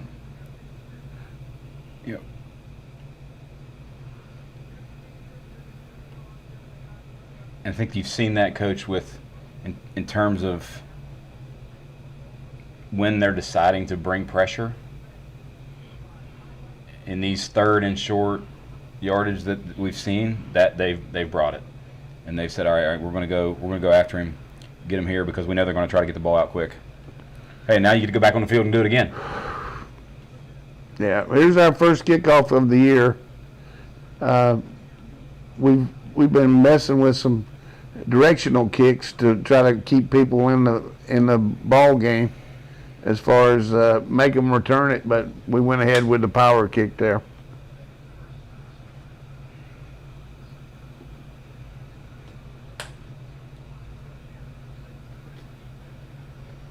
Clemson 52 yards of offense right now.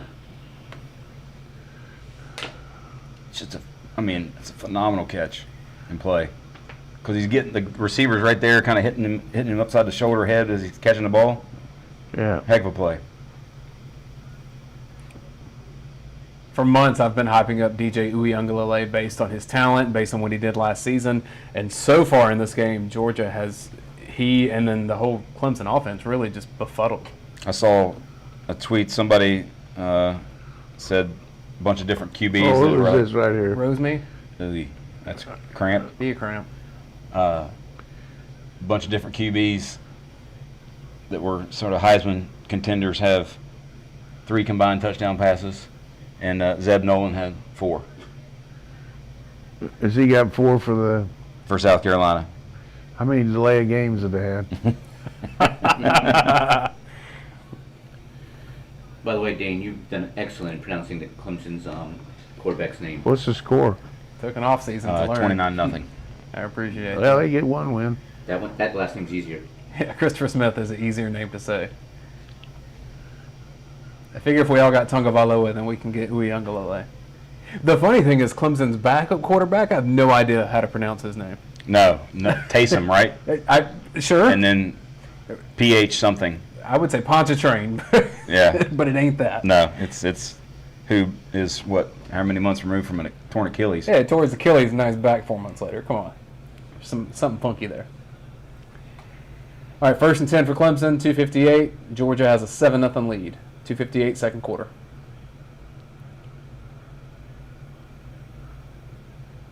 Good D again. Scene.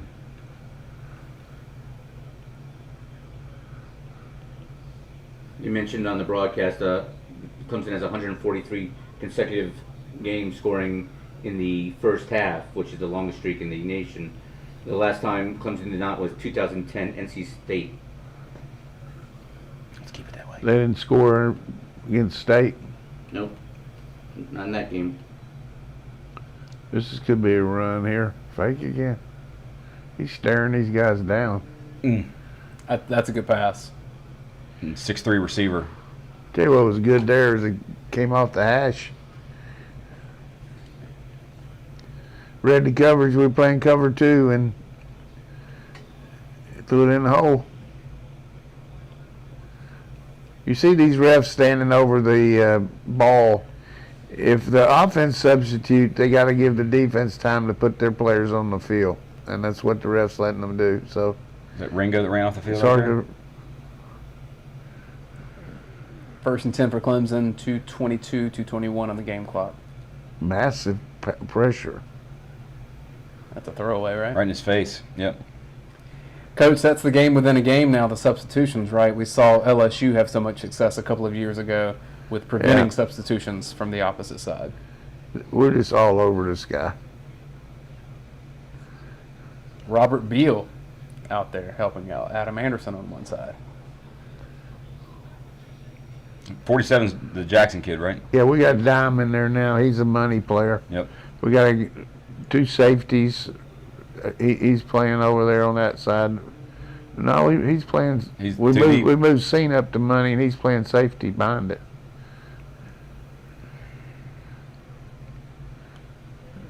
Self-tackleization there. Turf monster. And then Jay Dixon not playing in the game. So that's their most experienced running back coming back. Hadn't seen hasn't been in the game. Proud of Schley County, Georgia. 46-0 against Akron. Get those stats, Mike Bobo. Hey, Bo Nix will need them. I don't think they'll have that much success in the SEC, but we'll see. 143, 142, 141. It's 3rd and 4 for Clemson. Watch a wheel route at the top. Oh, I tell you what, Ten's made 2 catches there.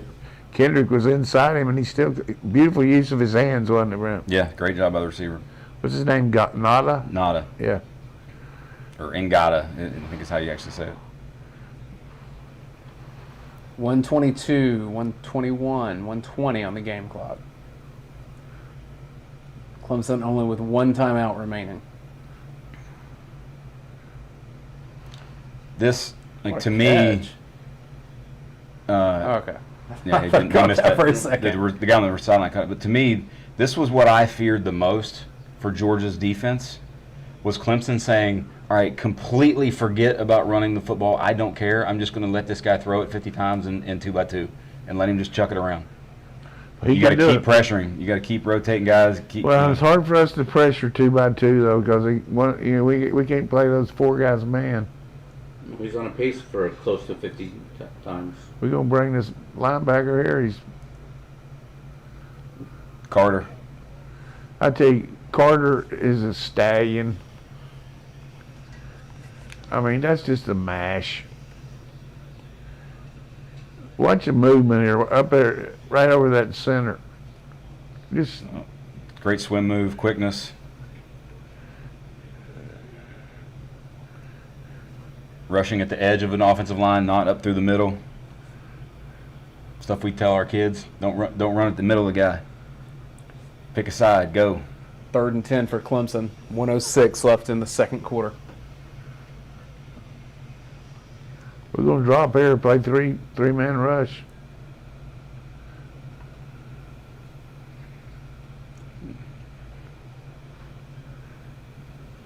If Dan Jackson would have just gotten a pick, I think this YouTube chat would have gotten pretty feisty.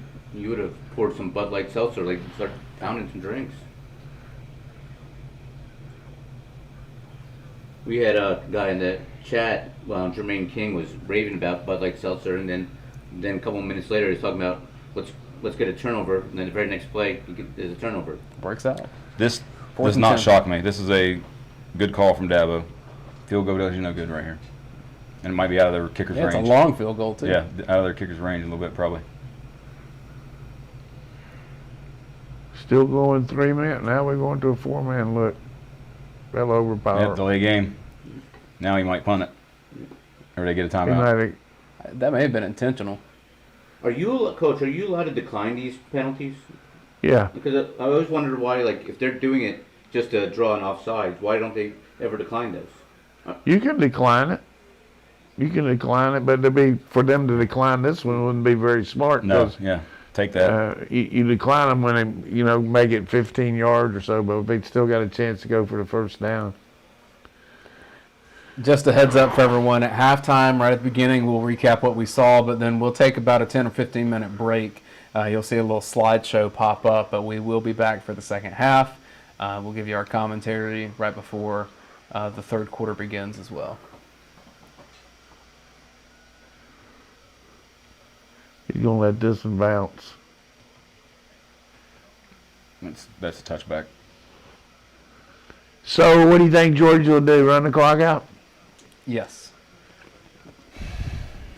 53 seconds. If it was a minute and a half, yeah, I think that's different. The 53, I think they run it out. This is very reminiscent of Alabama. I see the answer. I think you're right. You already know the answer, You, Coach. say you got it, So Coach. make sure. Miami. Is he I wrong? think he's wrong. Give them a call. Last national champion to lose its season opener. Was that not LSU's season opener? Or was it just the? No, No, that's there was all different. SEC slate Yeah, last year. That was it. That was the season opener. I think this is very Alabama. At the end of the Alabama game in the first half, Najee got like 12 on the first carry. If you go get 12 here, then you go. But I think they run the ball first down. James Cook. Now they run it out. Yeah, you just got about 4 or 4. 5. Now they run it out. Did LSU play somebody before they played Mississippi State last year? Not They that I lost the remember. season opener. I'm busting Chris Felica right here. 44-34, Get him, Coach. Mississippi State, Get him, Coach. September 26th. All those years that I worked with Chris, he didn't make too many mistakes, but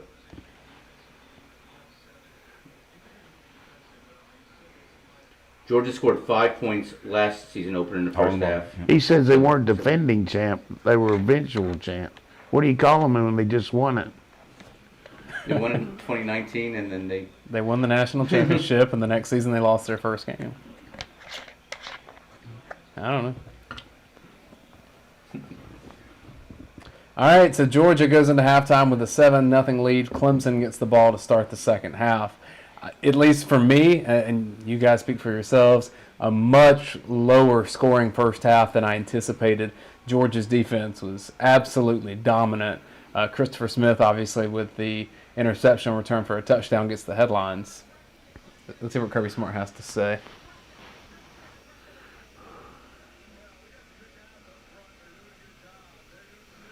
Chris doesn't realize he made a mistake there.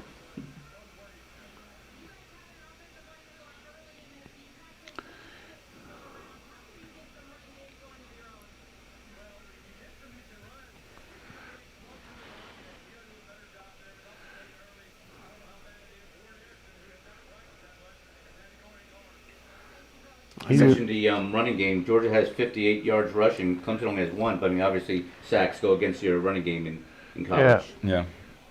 And Coach, he mentioned Tate Ratledge's injury. We should probably take a second and at least talk about why that is such a big deal for Georgia, that starting guard goes out and then Warren Erickson, who Kirby just said had not practiced much, had to go in.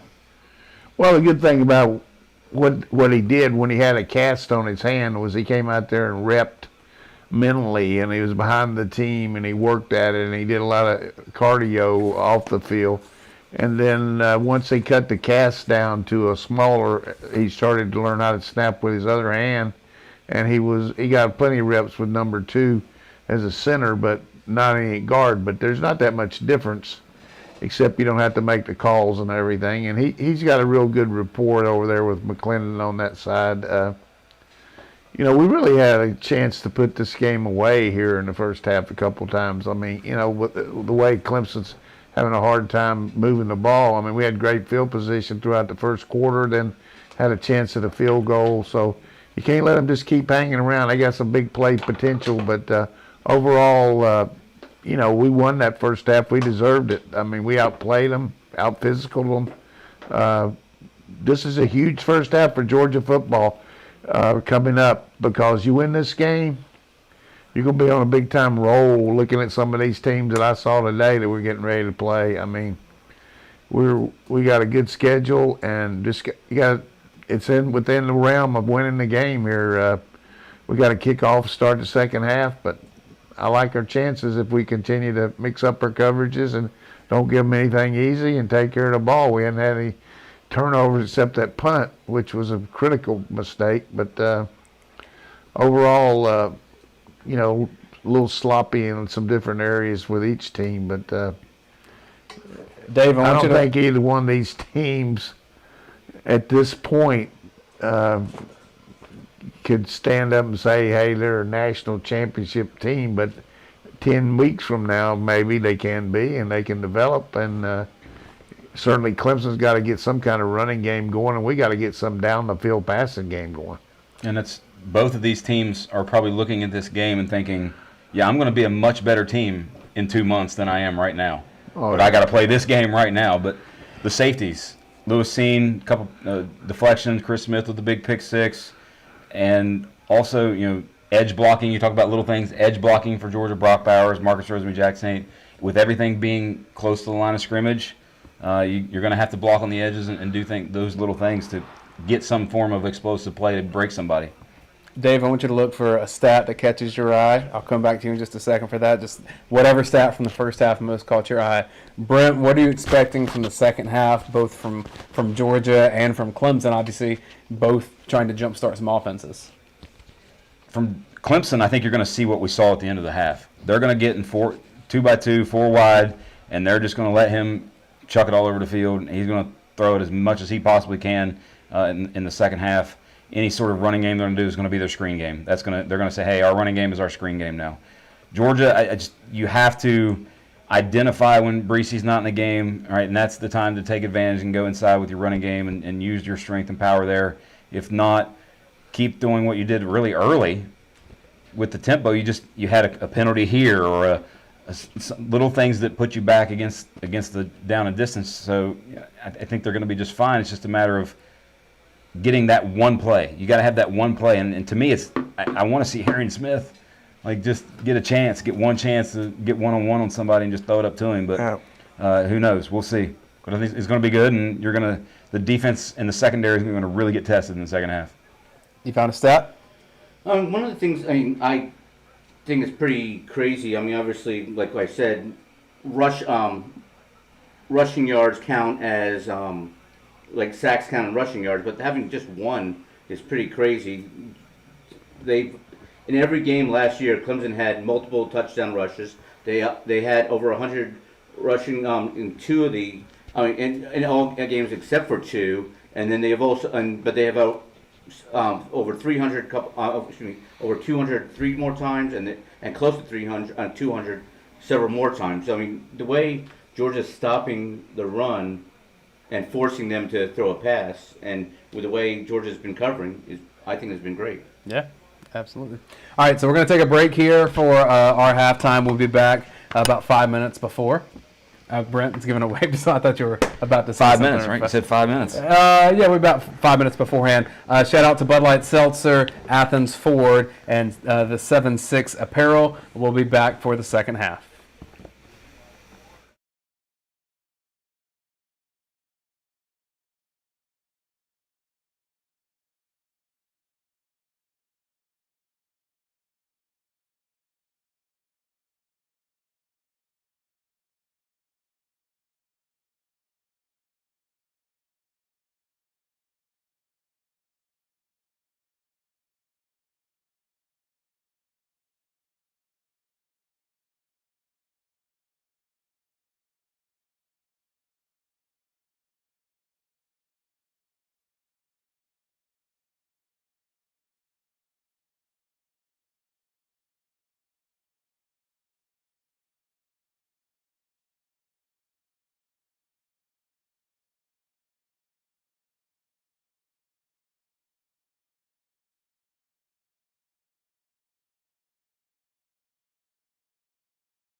All right, hello everyone. Welcome back to the UGA Sports Watch Along Show.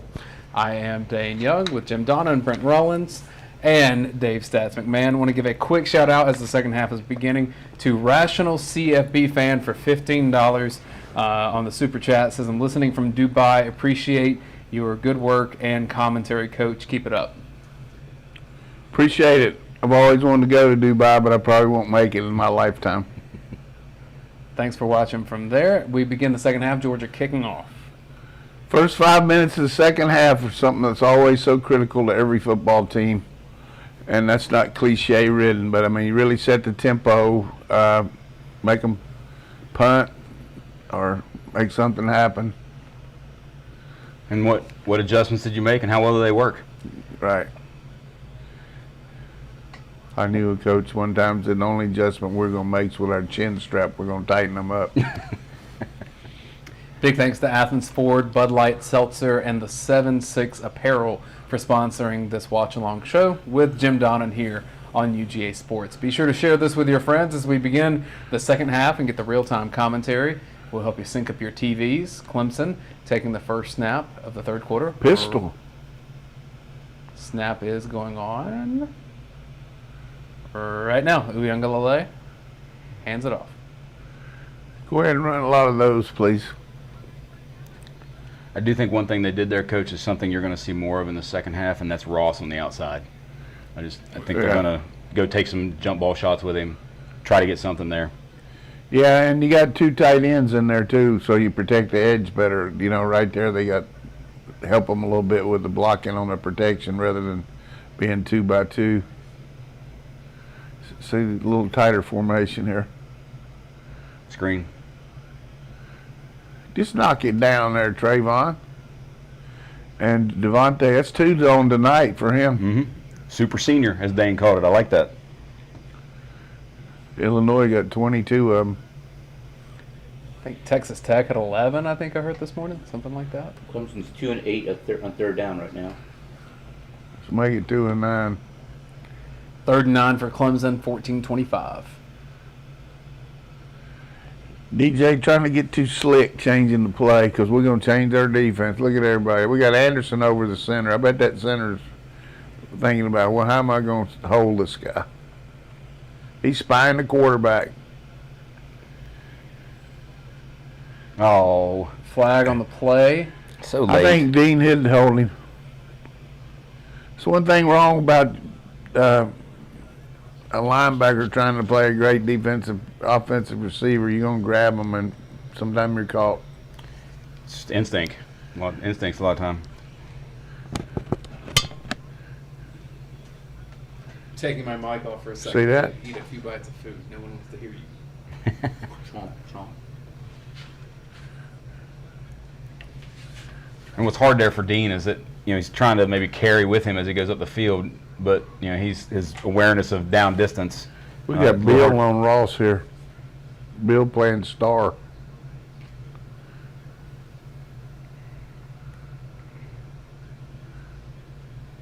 It's one of their best runs, 4 yards.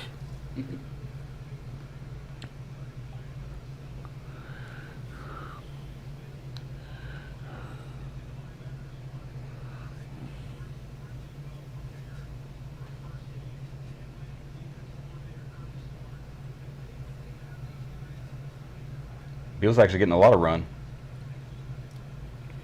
Blitz. Throw it away, baby. So, a few throwaways at this point for Uyangalele. Untouched. That delayed blitz has been good for us all night. I mean, they're reading pass and then, watch N'Kobe Dean just come in there. I mean, be under a little bit better control, but 88 for us. Carter's got a mean on. 3rd and 7. Where's Anderson? Hanging around. Now he's on the edge.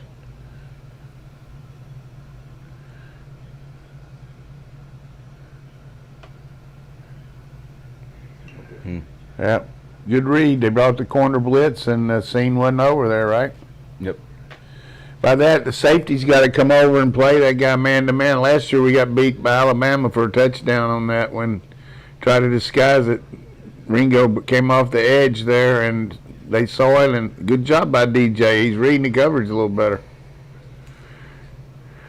I don't want him to read it too good. Tight formation for the run. Reverse. There you go, Coach. Called it earlier. Get the ball to your playmakers. Ross has 3 receptions, and obviously that's his first rush. Longest was 12 yards.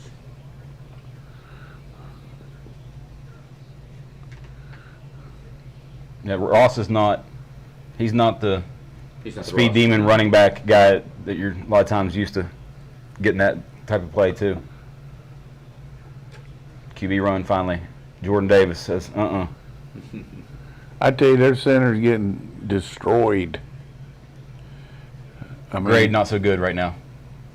watch this, Jordan Davis. Left guard there. No chance.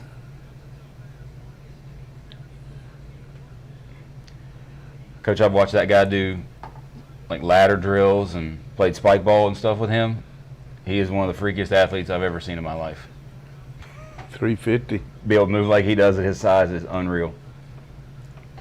12-15, 12-14, 12-13. It's 3rd and 7 for Clemson. Might throw the slot up there. There's a delayed blitz that just killed them. I mean, who's watching this team in the press box? They don't know what we're doing. 3rd sack in the game for Georgia. Watch him. Second by Dean.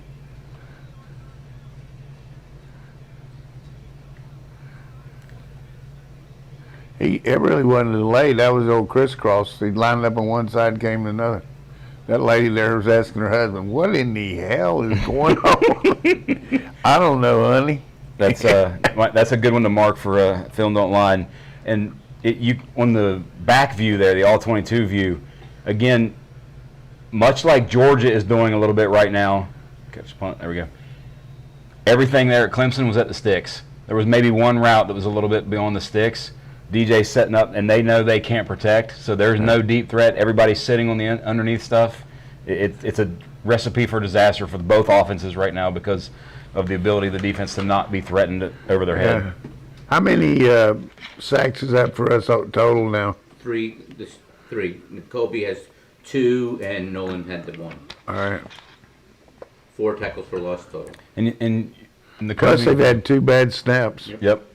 And the Kobe, though, like Roquan that year in 2017, was such an effective blitzer. Like when he went, he got pressure.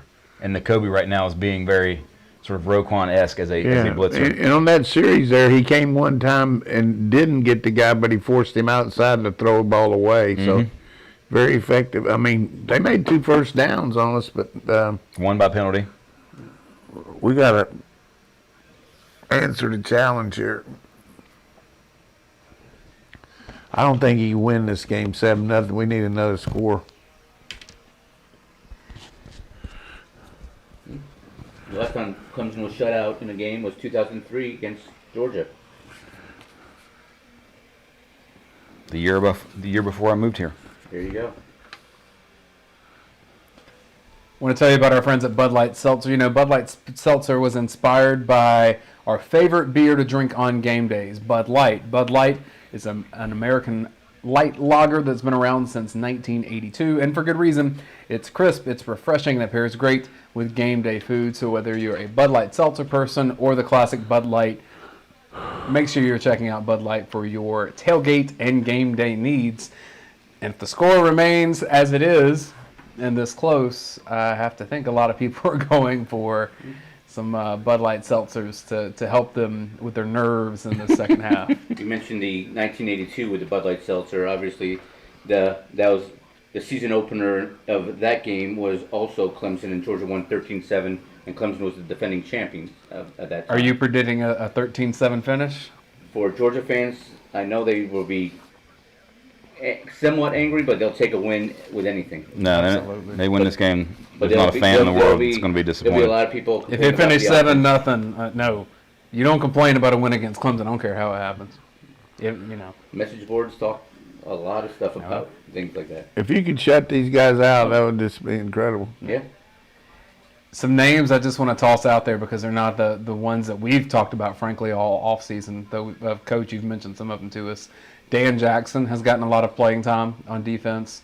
Robert Beal, you mentioned him earlier, helping out in some coverage. This defense is pretty loaded, and there's some guys that are role players that are stepping up.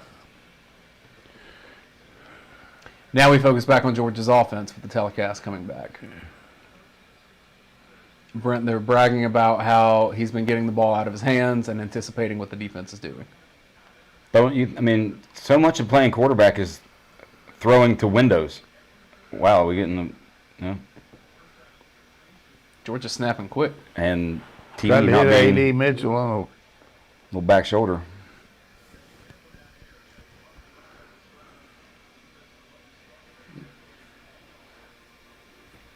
So Georgia holds a 7-0 lead.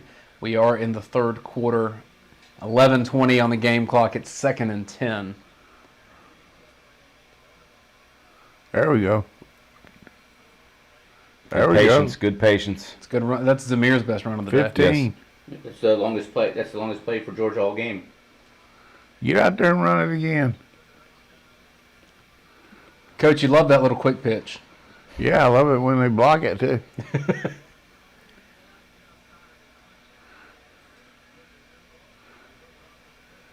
That's a heck of a play by Bowers.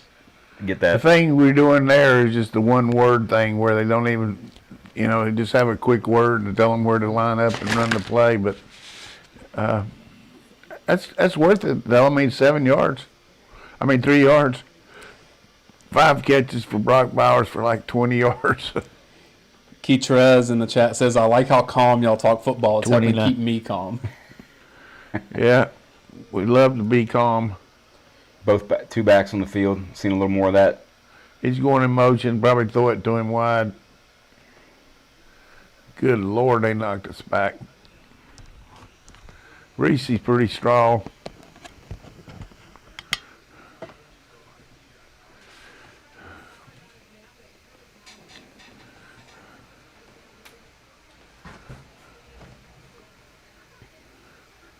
Comes McConkey in. Justin Robinson also getting some run. Burton's on the sideline. You're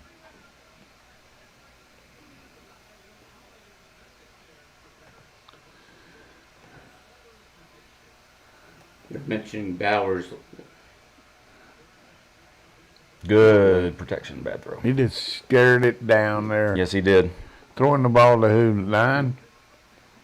Dean's not allowed to leave his seat anymore. Bad things happen. Who was that you said was in there, Johnson? Robinson. Robinson. Well, they just did a good job of letting us think they were in cover 3, and the linebacker ran underneath it, didn't he? Yep. The last thing we needed was a turnover. Yep. Good job by 10. Daniels only threw 2 interceptions last year in 119 attempts.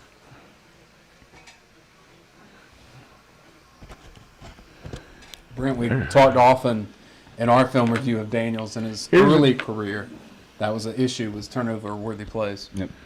Here's the thing about it, though. The same thing, and Brent pointed out very good in the first half. They showed us that coverage, and we threw it, and he knocked it down. And he threw it again. It looks like he'd realized that the guy's running underneath it, don't you think? Didn't you say he'd run underneath it in the front? They're running the option on us, but you got to learn from DK him. coming up and playing the run. Got to hold them to a field goal here.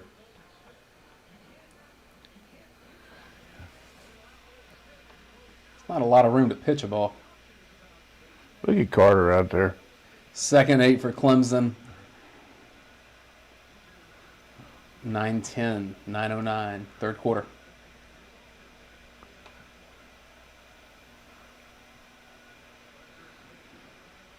Fourth sack. Carter on fire.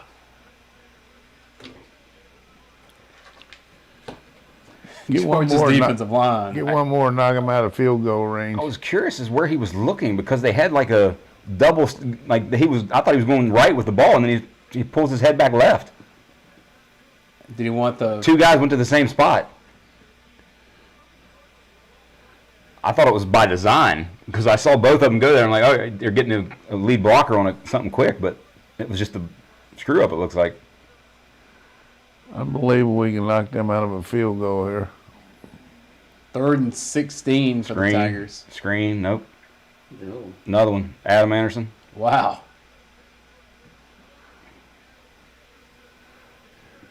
I tell you, their pass pro is Jed Clampett. Highest graded returning player. Back-to-back plays. Watch this. 64 kickback. Georgia's defense has had 13 sacks in the last 7+ quarters. 6+ quarters. That's Anderson's first, correct? This For year? today? Yeah. Yeah. 19 to go for his goal on the season. That's just amazing defense there to have the ball turn over on that end of the field and they don't get even a chance at a field goal. I mean, this defensive performance has been spectacular. Right now they're they're 0 yards minus. Like, of course you take it off the rushing, but Devontae had 2 knockdowns. Devontae Wyatt 2 pass deflections in the first half. Got his hands up right there, and DJ held it just for that extra count and brought it down. Sack again. veteran player. Coach, you were saying Clemson has 14 yards of positive yardage rushing the ball, 28 negative, so minus 14 overall. With a long of 4. Yep.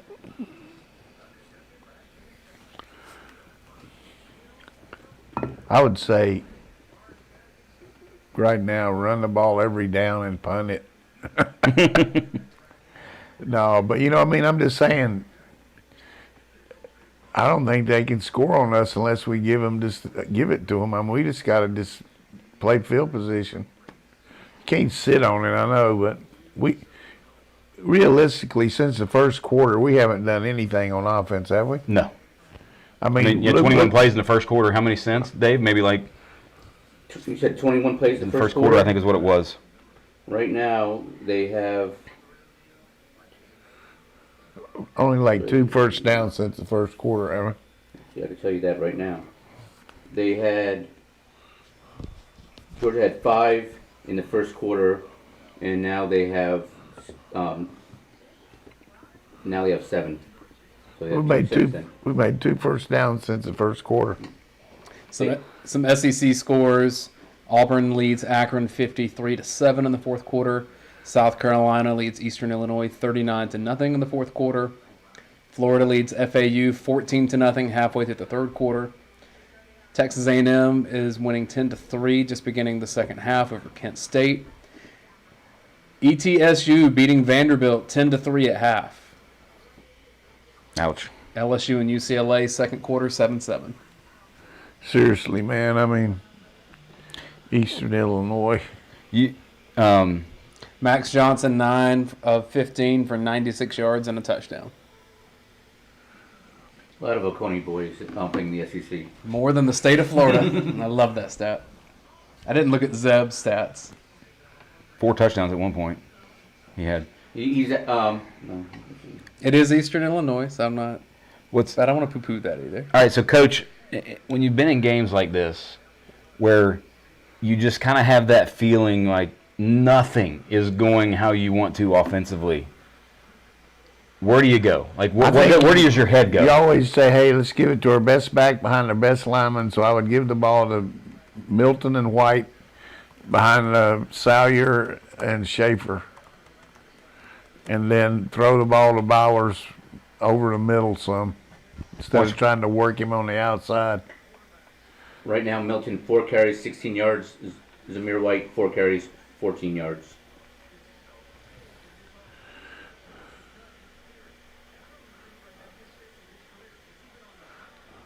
Scott Francis, thanks for listening up in Boston. Appreciate you.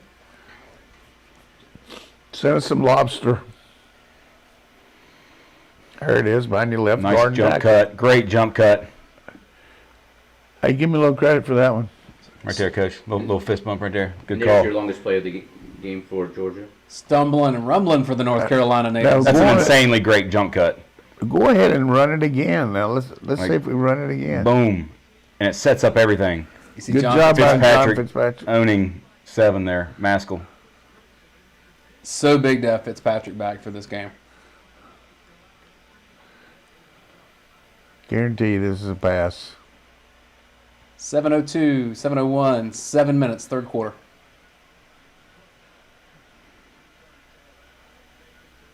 Pass indeed. Jalen Johnson. And that's probably, I think that's the longest pass play for Georgia. We talked about Christopher Smith waiting his turn. Jalen Johnson's a different level on that with his. Ooh, that was look. Throw was not. These replays are not showing you can't see the dang game. What was that? Just a quick flare? As far as I could tell, it's not a clean broadcast. By the way, that drives us as what we do at PFF. That drives us crazy when they don't show the actual play. 2nd and 9. 6:09, 6:08, 6:07, third quarter. The guy can't run underneath. There you go. Little reverse. Jalen Johnson on the reverse. All the guys we got, and we got Jalen. I mean, You expect that from Arian. give it to Arian or somebody. All right, so it's going That's to my only second guess right there. But 3rd and 3, 5:43, 5:42. is this a run or a pass? Based on our team, it's a pass. I'll say pass. Roll him out. Where's Bowers? He's not in the game. I don't know, Coach. This is run from this formation. Yep. Yeah, that's good. Get out there, McClain. Let's get a block. Did I see a flag? I did. Yep. For what? That probably holding where it was thrown. Guy's hair's too long. That's a flag.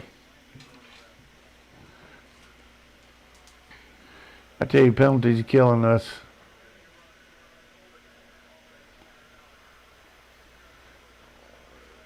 Another freshman, redshirt freshman, Justin Robinson. on the edge. Oh, and you didn't have to do anything. That's a little much, though. I think. I mean, that's in terms of that call. Are they saying just because it looked like he grabbed jersey? Yeah. He Another released one of pretty Clemson's quickly. safeties down in the tent there. Already out, Nolan Turner. 4:58, 4:57, third quarter. Get inside, get inside. Attaboy, Kenny.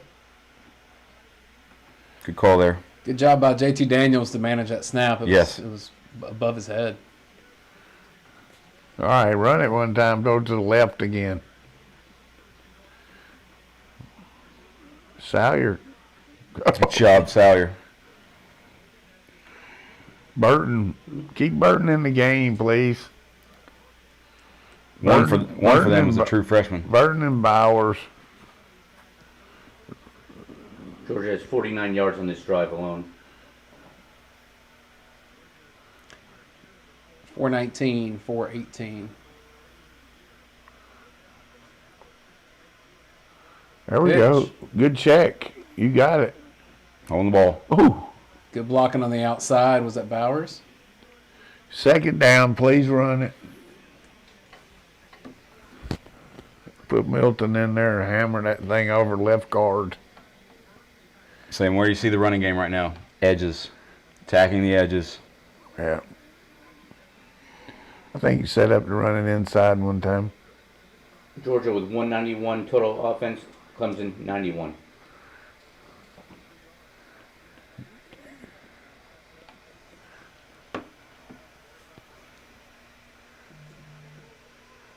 Shit. I mean, Getting the pass interference call. Got one. Got lucky. That wasn't really a catchable ball. Not at all. A.D. Mitchell, the target on that side. Mitchell got 2 penalties on the other team tonight. One down the left side and one down the right. That's what you get from coming in here from Houston, Texas. 10 different players have caught a pass for Georgia right now. Frank DiCarlo says, I love hearing Coach say just run it. No, I'm just saying second four. But, hey, that's a waist down for us, and we got a lot out of it, 15. But I'd like to run it in here now, at least get a field goal. Yeah. We got White in. We're going to run it. 2 tight ends.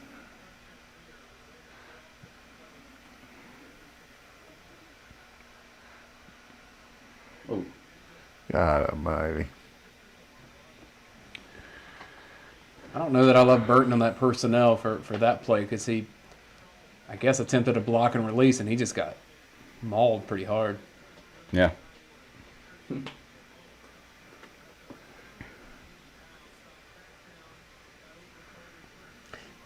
My dad would say that got too cute on that play. I would agree with that. your dad is correct. I would agree with that. Your mom could have said it too. Second goal for Georgia. There we A go. little screw. That's a good tackle. Oh wait, you got to wonder how healthy he is, because we haven't seen a lot of him, and you would think you would see a lot of him. I don't think you've seen as You're much not going down to see him field here. pass. It's third down. He put McConkey in. Karras hadn't played in. He got Smith in. Maybe reverse to Smith there. What do you think? This feels Where's very Smith- jump ball to where's Rosemary Smith Jack. logo? This feels very fade route to 81 here.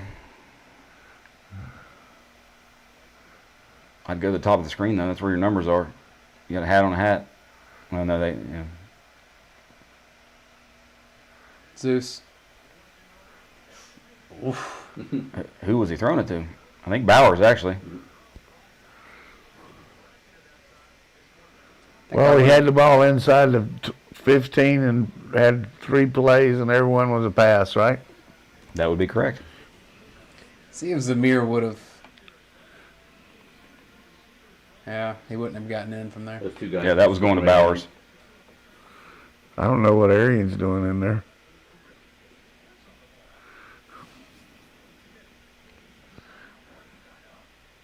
Almost spectacular. Shows you a little bit of Bowers' athleticism right there.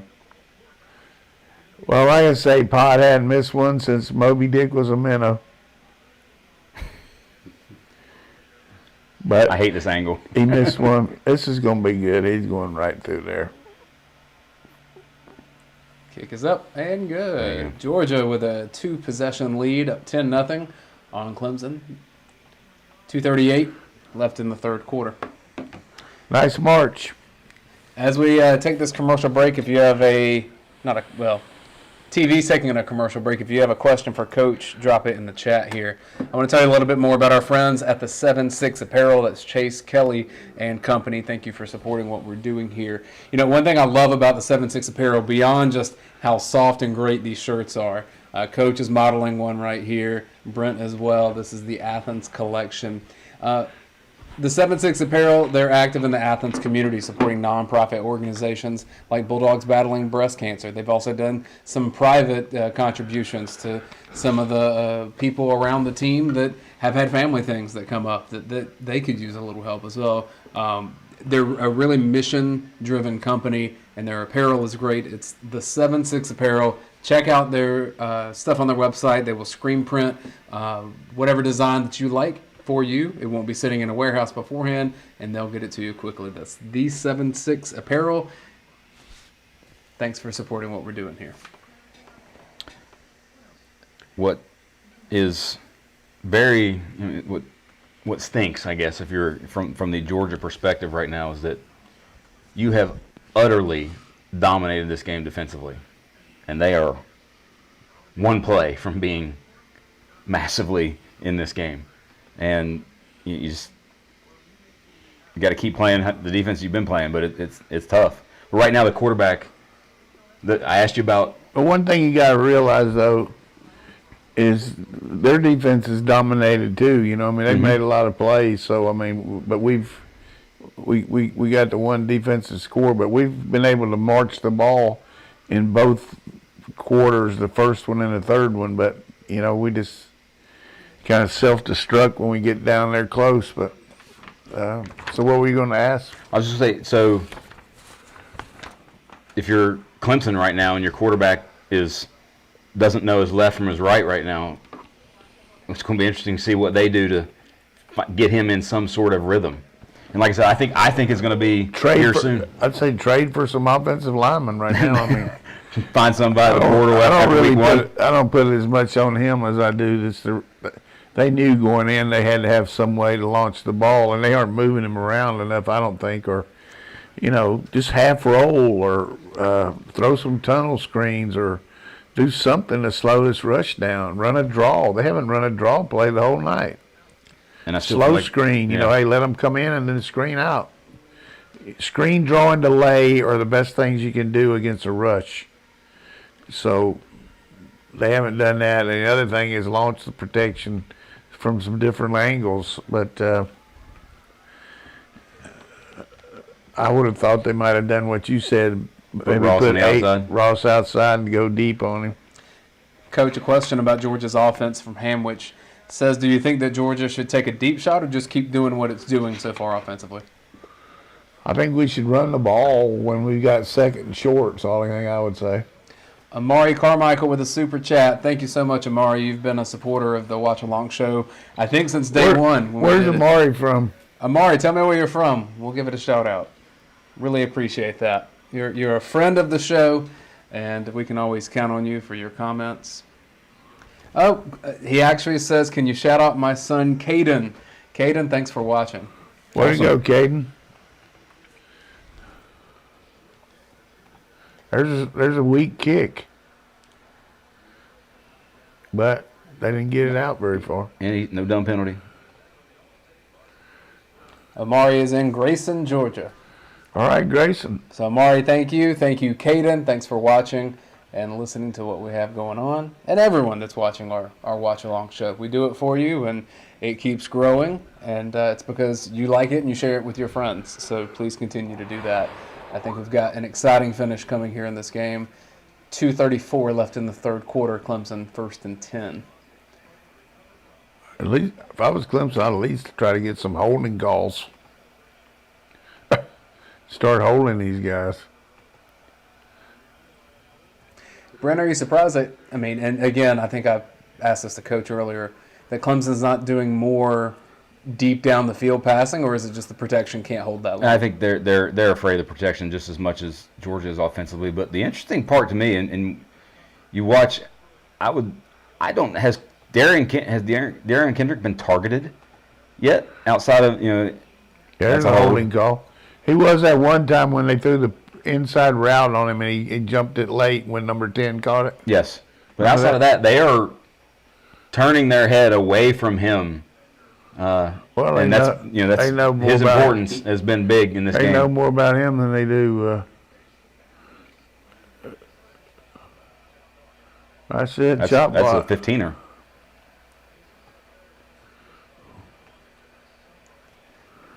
Those ACC teams and their chop blocks, right? Usually 20. Georgia has to face us at the end of the year, not the beginning. In a past life, for sure. I mean, I know Georgia was going to do it anyway, but when Dabo come out and said, I don't know what we're going to do at center, he was asking to be attacked. And they have attacked the center with twists and cross blitzes all night long. I guess I thought that Uiagalelei was a bit more mobile to maybe do like a moving pocket. Not saying that he's like a running threat, but just to he can move outside a little bit, but not. I guess Trevor Lawrence did it quite often, and he doesn't have the speed that Trevor does. It's a big penalty right there. 2nd and 18 now. 2nd and 18, 1:55, 1:54, third quarter. comes Anderson. That's a give-up play right there. Again, he's not a threat. That's amazing that that's the call right there. Yeah, Georgia will let him do that all day.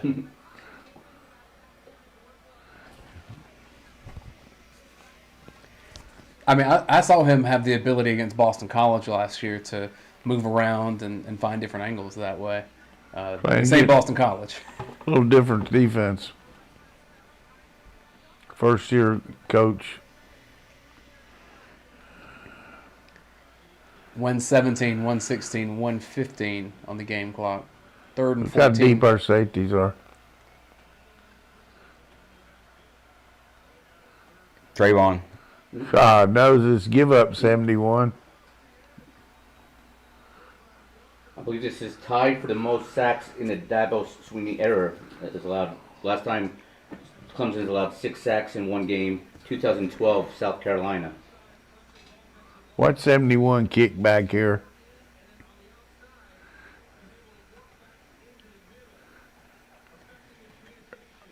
If you're going to twist, man, you better twist like you did last summer. That's such a hard stunt to block because that you're the outside left tackle and you kick out left and that inside guy comes and hits your inside shoulder where your head is not even really looking. Right here is time for a punt return. Kick it to him deep.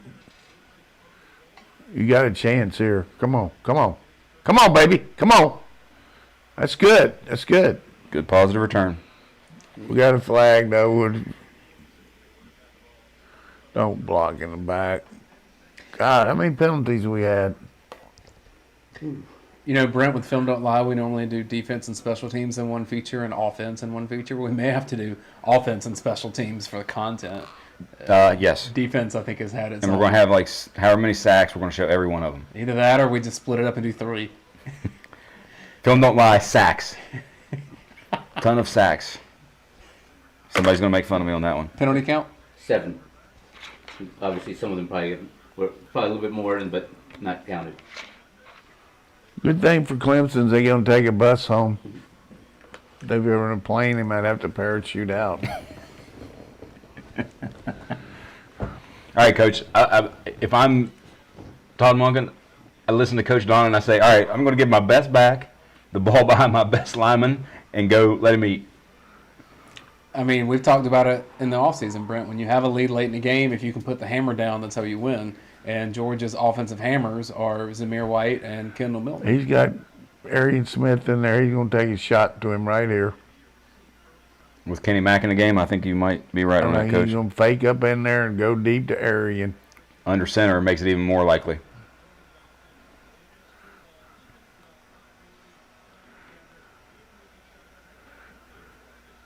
Ooh, good touch. Bowers.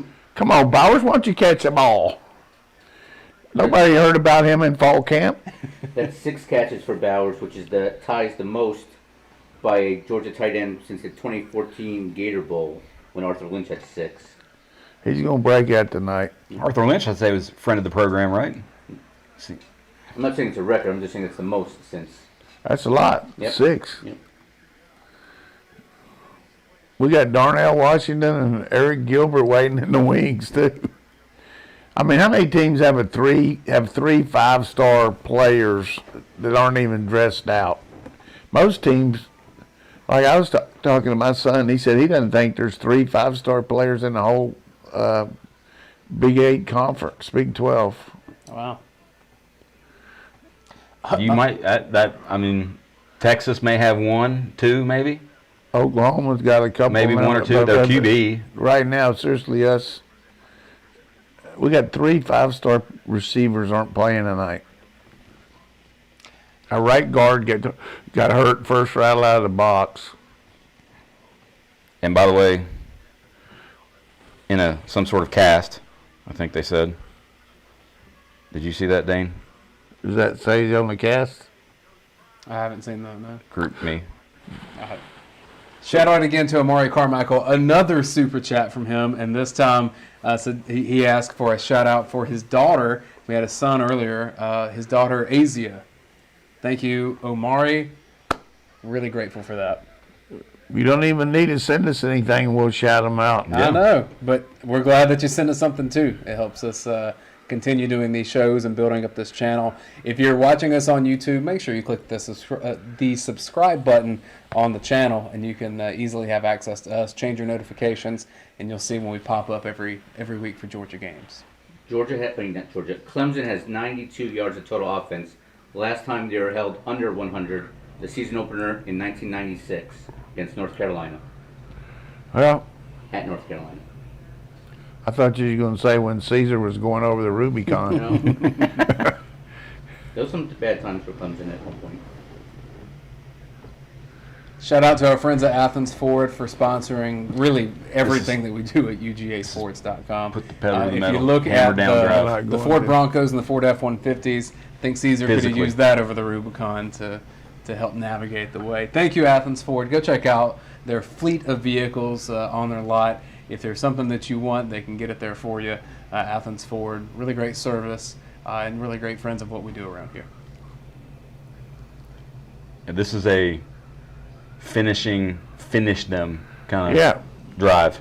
you need to run a few plays. You're in plus territory. Yeah, run a few plays, and then Kirby say, "I got that boom, boom, pow. I got that boom, boom, pow."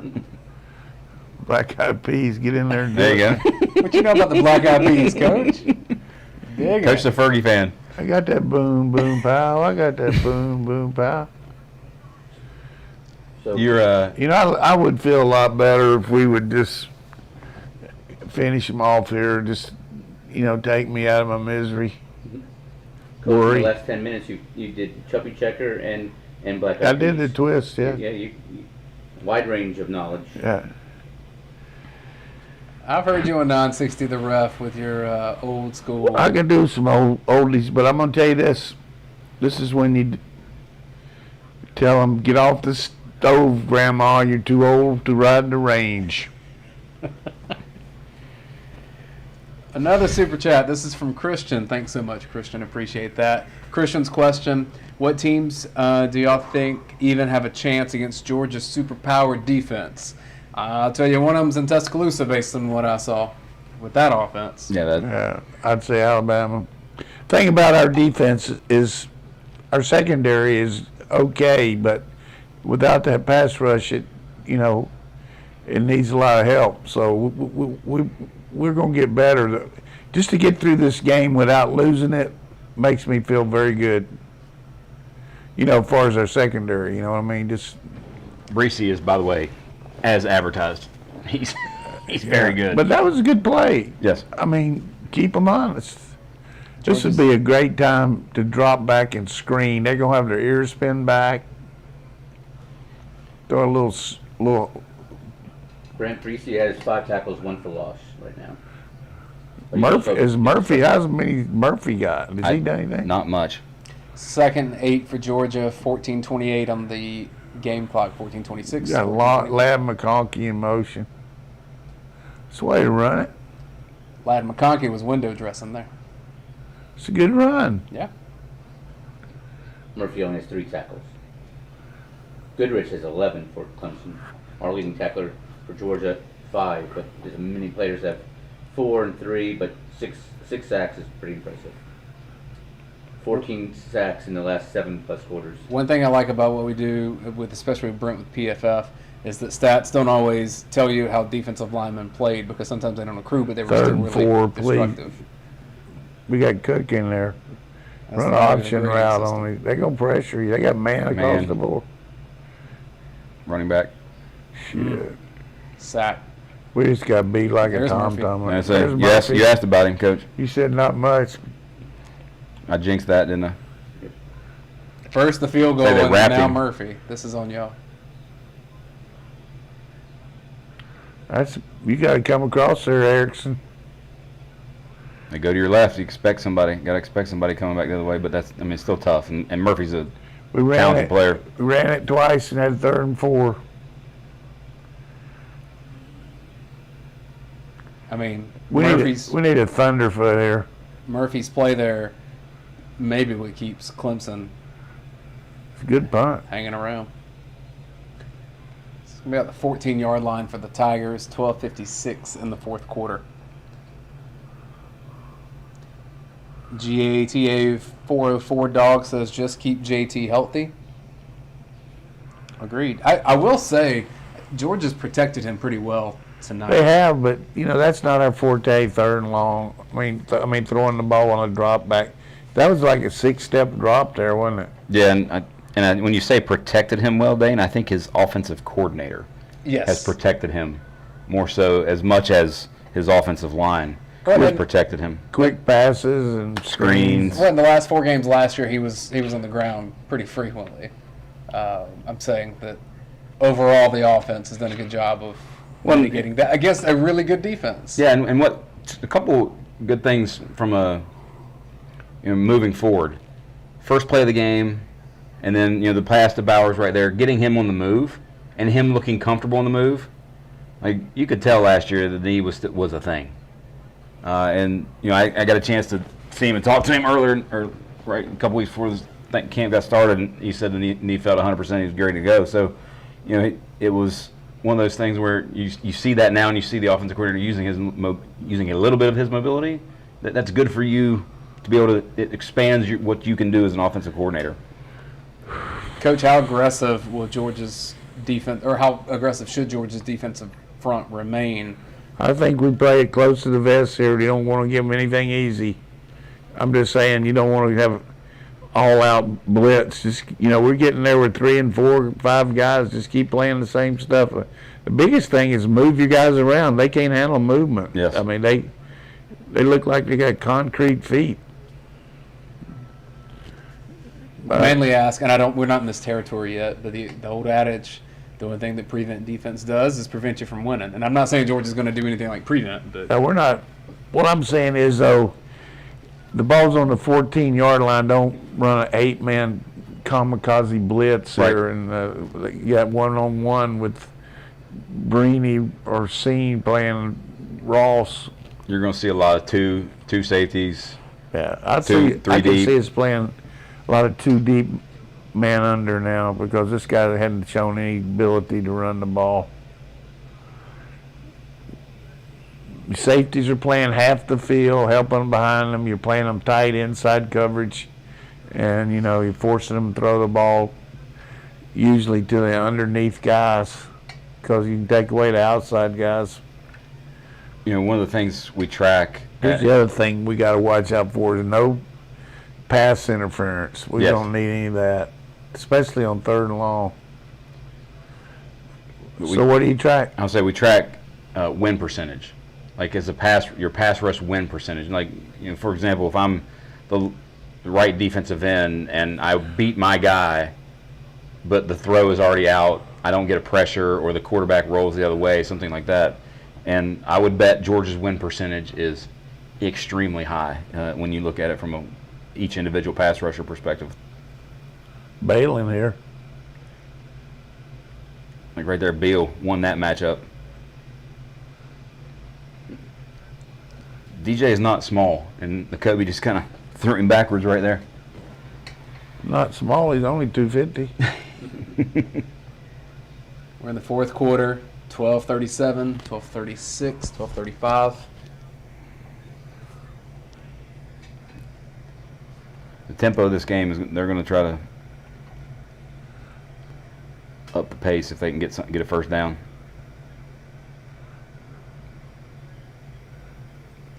Good coverage, Tyndall. Good game for Tyndall. The guy can run like a yard dog playing linebacker. Look at him, 41 right there over the left guard. He spies that guy. Blink. His speed and size, he's going to make he might not get drafted, but he's making an NFL roster as a special teams player. Well, he can make it. Yeah. I hope he waits another year. Quay Walker will make it. 3rd and 4 for Clemson. We got Anderson and Smith licking their chops there.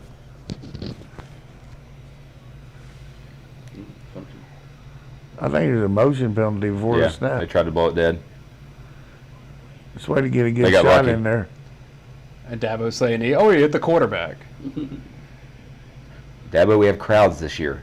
Things aren't as easy to hear.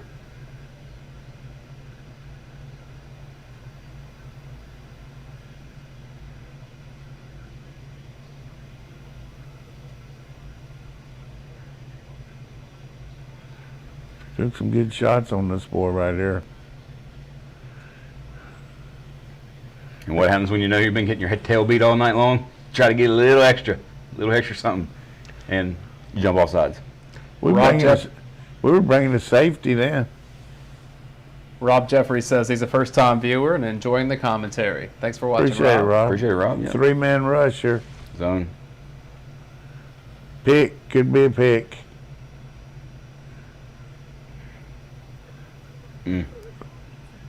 That's his best pass of the day. Yep, I easy. tell you Don't what, get you an hit extra. hit that gnarly guy with a 3-man rush. That's ridiculous. DK He beat got his DK. eyes back in the back. They beat looking at the DK quarterback. there. Well, you see where his eyes were? His head and eyes were back in the backfield, and he got broke it off. 11:05. That's a big play in the 11:04. game right there, boys. Very big.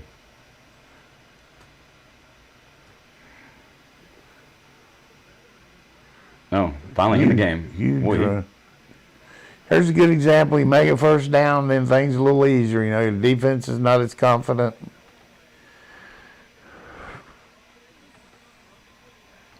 say Nolan Smith getting held in the face. Oh my gosh, his helmet got to take off right there. Yeah, that's a missed call.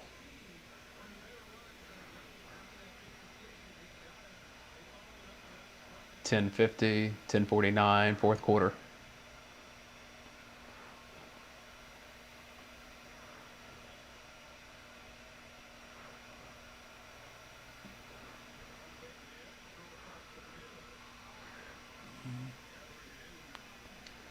One Pretty play good. can jumpstart it, Coach. Pretty good action there. Fake the quick pitch and tight end.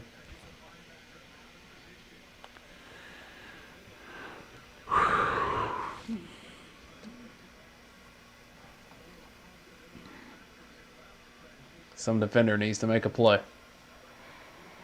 Well, it's come from the defensive line all night, and at a certain point, it might not. That's the jump from the stem and got the left guard there big time, and they didn't call it. Quick screen into the blitz.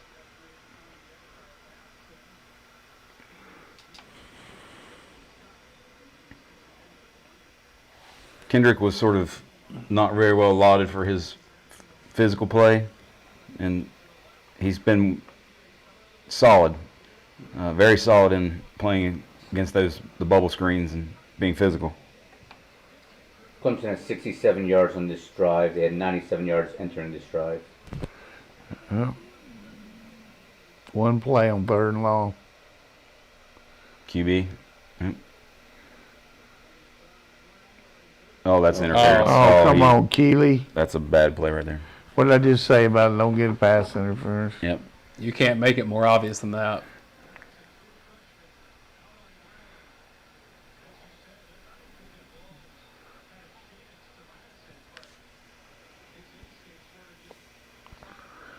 All right, offense. You're going to have to make something happen here. If they score. How many penalties now? You are talking about 9 penalties.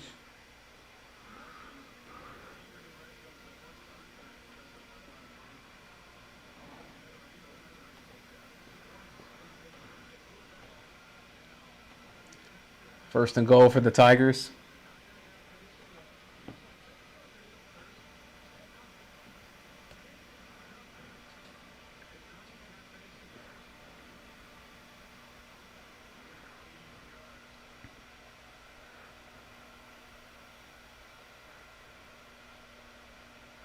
Sneaking Ross across the formation. Nope. Threw it away. Yep. Well defended. Almost hit Roddy. Right in the end zone. No, I don't know where he was, but a couple of photographers said a duck. Roddy would have hung tough. I think that's another example of Clemson not being very confident in its running game, because if there's anyone the caliber of a Travis Etienne there, probably getting the football.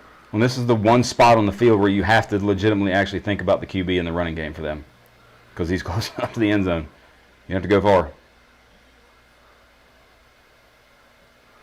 Good push. Good breakup. Rainey. Greeny. That's great coverage. He almost got in the passing lane of that first down a minute ago, too. Turned his head right when he needed to. Perfect. It's good technique. No interference. If it's 4th and 5, you think Dabo will kick the field goal, won't he? Absolutely. He'll be one possession down. Dan Jackson, bottom of the screen, 1-on-1. That's on the wide Running back.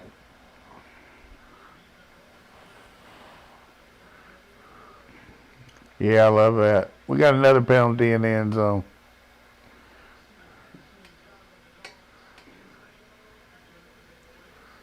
Or is that just his pad? That's a pad. Yeah, it's a shoe. It's a shoe. This is an LSU. Could be. Florida. It was a Florida, fluorescent color. throw your pad. Shoot. It's a good stand for the defense. Herb Street with the hunker down there. He spent some time with us this week, so maybe it's in the lexicon. And this to me is a tough angle for a kicker. He hooked these things so many times. Good job by him. 22-yard kick is up and good, so Clemson is on the board. 10-3 your score. One play.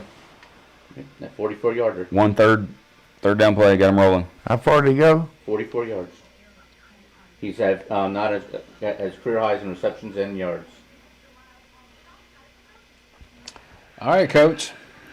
You're an offensive guy. What has to happen here? Our Father, who art in heaven. No, I tell One you. first down.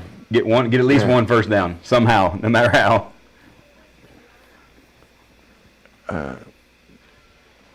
I'd like to see us do a little misdirection, just because they're flying to the ball. We did run the reverse; it worked.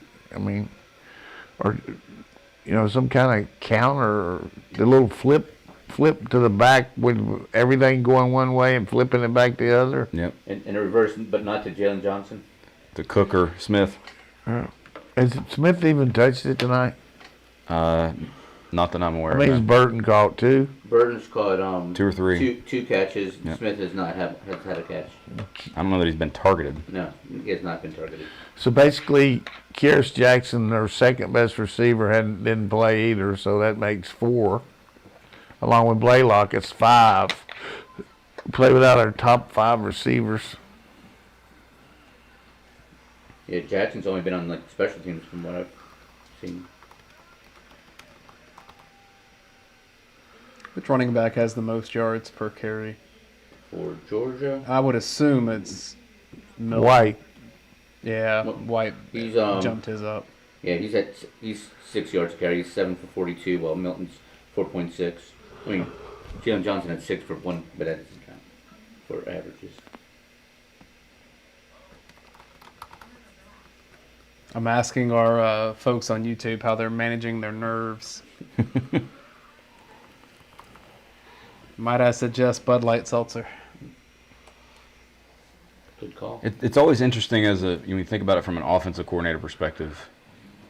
When you're getting 8, 9 a clip and it's just easy. Hey, whatever you call is working. It's fun. It's easy. You just go through and just find anything. When it's been as tough as it has for both teams tonight, finding anything, almost it's like. Yeah. I know for me personally calling plays, it's like, all right, what is my best running play? Always just I'm going to get 4 or 5 with this play, typically no matter what. That's true. But also you look at when you build up your game plan, you build a what if nothing else is working, what can we go to that we haven't shown to? Maybe try something. We haven't run much for both guards pulling tonight, or we got to do something to. Last time Georgia won without an offensive touchdown was that 13-7 game in 2016 when Maurice Smith had that big play. Against Auburn? Correct. One Smith that play, one Smith this play. And the other thing you think about, all right, so if I schematically this thing, this play versus this defense, whatever, those kind of things, but think about players. What players or you want to go to right now?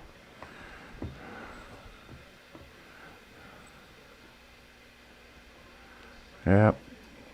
And it's your backs. Like in terms of, it's figuring out a way. Everything to me now is about the running backs. No matter how you get it to them, whether it's the toss, whether it's screen game, whether it's the reverses that we talked, some of the reverses that we talked about. But those are the guys right now that you look at and you're like, okay, I trust these guys because everybody else is not very on the outside is not healthy. Bowers too. And him, he's been the other one that you feel like, which is amazing for a true freshman coming in at that position too. He benefited a lot like Washington did last year when McKitty was hurt. He took advantage of all these guys being out and got a lot of reps. We're going 12 personnel. James Cook in the backfield.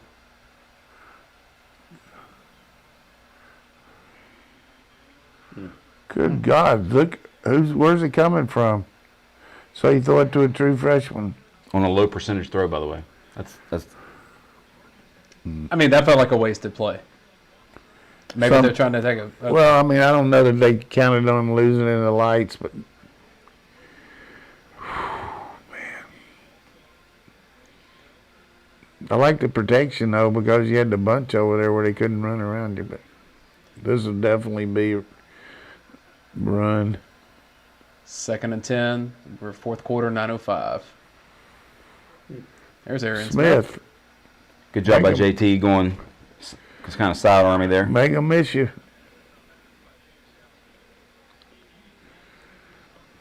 What's the biggest third down in Georgia this season?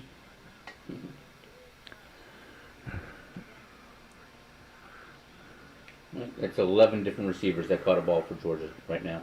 Would love to see the draw here. Cook in the backfield, McConkey in the slot. Burton again. I mean, he missed him earlier when they ran the same play earlier.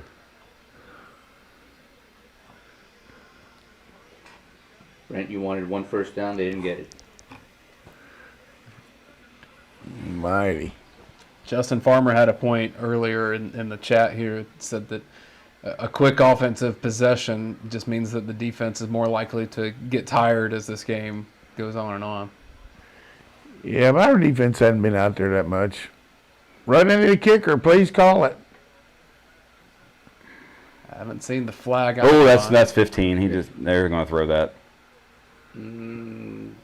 That's shocked that they did not throw that penalty right there, especially on their bench. Is somebody injured? No, they're trying to let the Georgia guys get out of there, I think. Yeah. I was waiting. I'd seen. Our center is the one that went down there and hit the guy.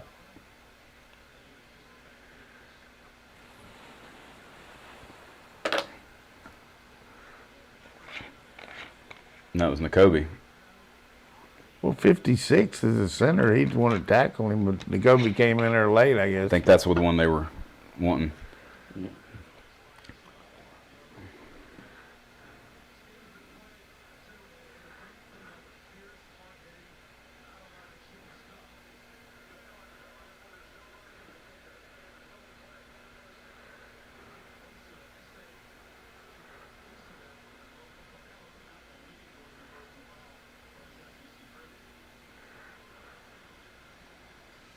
This is getting Well, dicey. you want to ask the people on YouTube again how the nerves?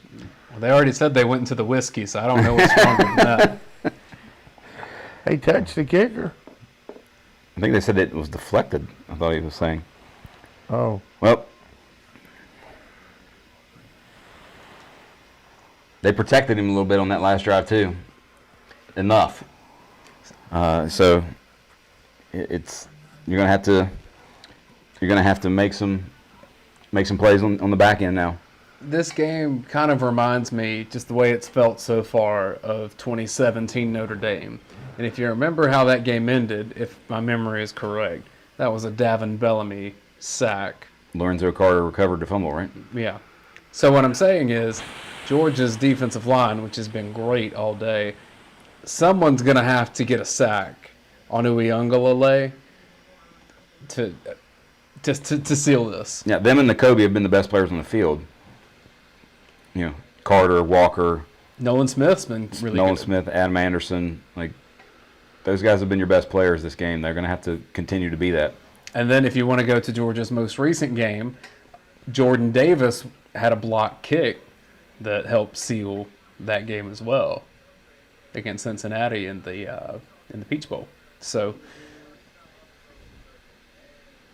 about to find out what the defense can do, because I know Clemson's offense has not been good all night, and I know that the offensive line for Clemson has struggled, but this is still a really talented team. Well, they went over there to the sideline and said, look, man, we finally got something. We just went 75 yards on them. We're going to come back again. Yep. You know, we're a winning team. Momentum's in our side. This is what we're built for. And we've got the protection down now. So, Yeah, and I'm sure as a bunch of the coaches and the hype coach guys are kind of like, this is why you did all these workouts. This is why you worked all summer for. Fourth quarter, biggest game, or first game of the year. We're tougher. We're mentally stronger. That kind of stuff talk going on their sideline. Actually, both sidelines make, for the most part. But like you said, Dane, somebody who's making that play, because you've missed. You missed a field goal that you should be up 2 possessions right now, and you're not. So, And we've made it through 3.5 quarters and still have not seen an offensive touchdown. correct. And if Georgia has its way, you won't see one.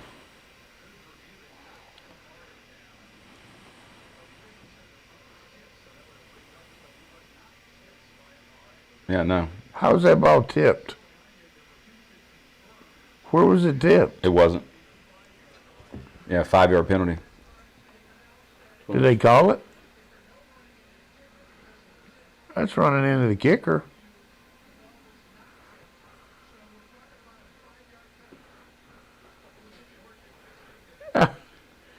That guy's saying it's tipped. Yep.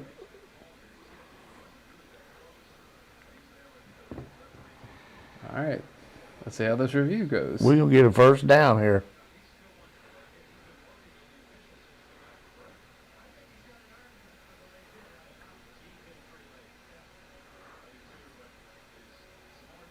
So it seems like they're going to say it wasn't tipped. It's do you take it? Are you kicking again? Or are you giving the What ball? was our, what we had, fourth down? Yeah, Was it 3rd and 9? yeah, it's 4th down and 9. punt. No, I mean, was it What was the 9 distance? yards or 4? It was, I'd kick it again. I think it was 4th and 7 maybe.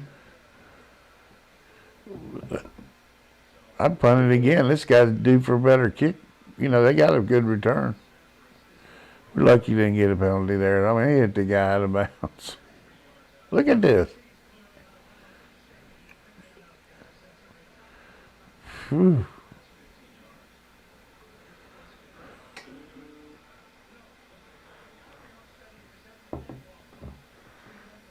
Fourth and 2. Yeah, so it was 4th and 7. Thank you, Kirby. I was about to say, do you dare? Justin. I mean, That's a bad Sean number. Payton had an onside kick to start the second half of the Super Bowl. I mean or I think it was the second half, but that would be some serious stones to to do that. But I can remember Gordon Kelso running a fake punt for a I long, mean- long, long way. That would be genius if something works, and dope if it doesn't. amazing to me how the punt formation has evolved over the last 5 to 10 years. I mean, it used to be so standard. Everybody did the same thing, and now they're all unique. So spread out. Big guys that normally weren't there before are now there. Is this a Thunderfoot? Not quite. About the same spot. He's only had one 50-yarder in this game. He was close in on a couple of those times. He was trying to kick him a little shorter. And Oh, the two in the beginning was when he just pinned it. It was great. Yeah, I mean, he did his job as well as you could. You don't want to those. take a 50 in those situations. All of a sudden, he's got 167 yards.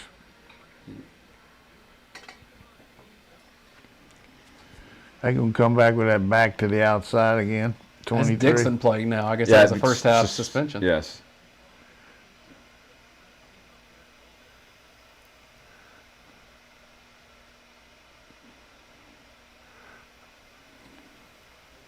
Good D by Speed. And nope, late flag. You know, Is that the payback one from the late hit? I mean, just In give tight- it. Just give it to him, man. Tight situation though. He's the guy in. Well, they've been Not rotating. Ringo. They've been rotating all three of them.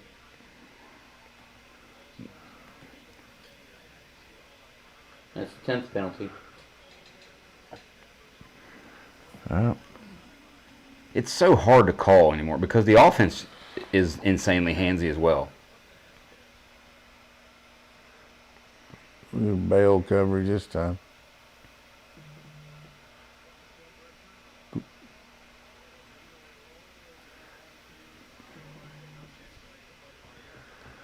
It's going to be 2nd and 10, 7:26 here in the fourth. Clemson trailing by 7.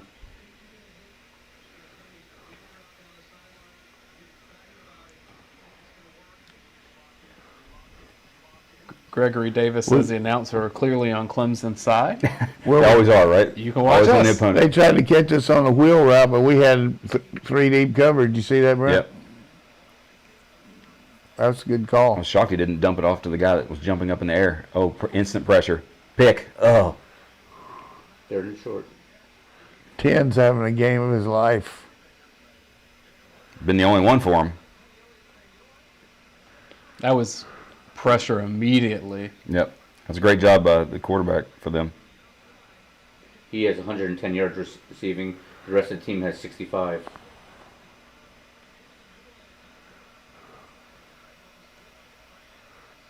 Third and 2, under 7 minutes left in the game.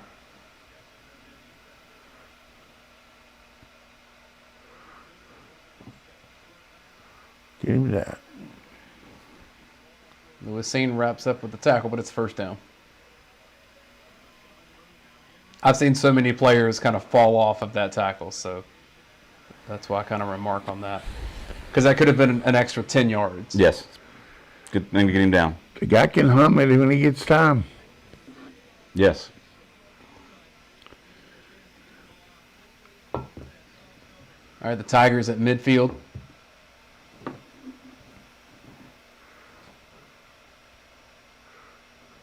Get him. Out of Ball. ball. He put that ball in harm's way a little bit. Yes, he. Jordan. JD. That's why Davis came back. So he gonna knock it, send his ass back in. Oh, Look at that was just quickness. That was a great job by the QB holding on the ball right there. Look at Jordan trying to rip it right here, and he held onto it. Yeah, so that's why he kind of threw it out in front of his body because Yeah. he had to keep it.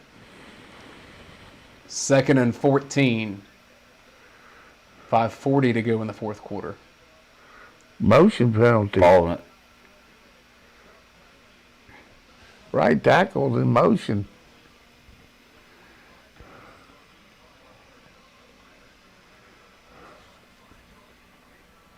How many first downs we made this half stats?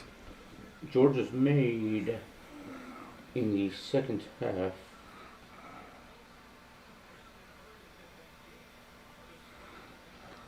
It's 3rd and 5. 6. I mean, clock is now getting very interesting They're probably too. all in that one drive. Don't throw it to the tight end in the flat. All out at him. Good job of stepping. Oh, nice knockdown. Great job by Scene. This is obviously go for it territory, right? I'd punt Yeah. it. You got to punt it the way Georgia's playing offense. But the way they're playing offense, do you go for it? They haven't hurt you. I'm saying for where the ball was. I'm saying you punt it and put Georgia back. What if you don't make it? Why would you go for it here? Because you're saying that at minimum Georgia would be very close to field goal range.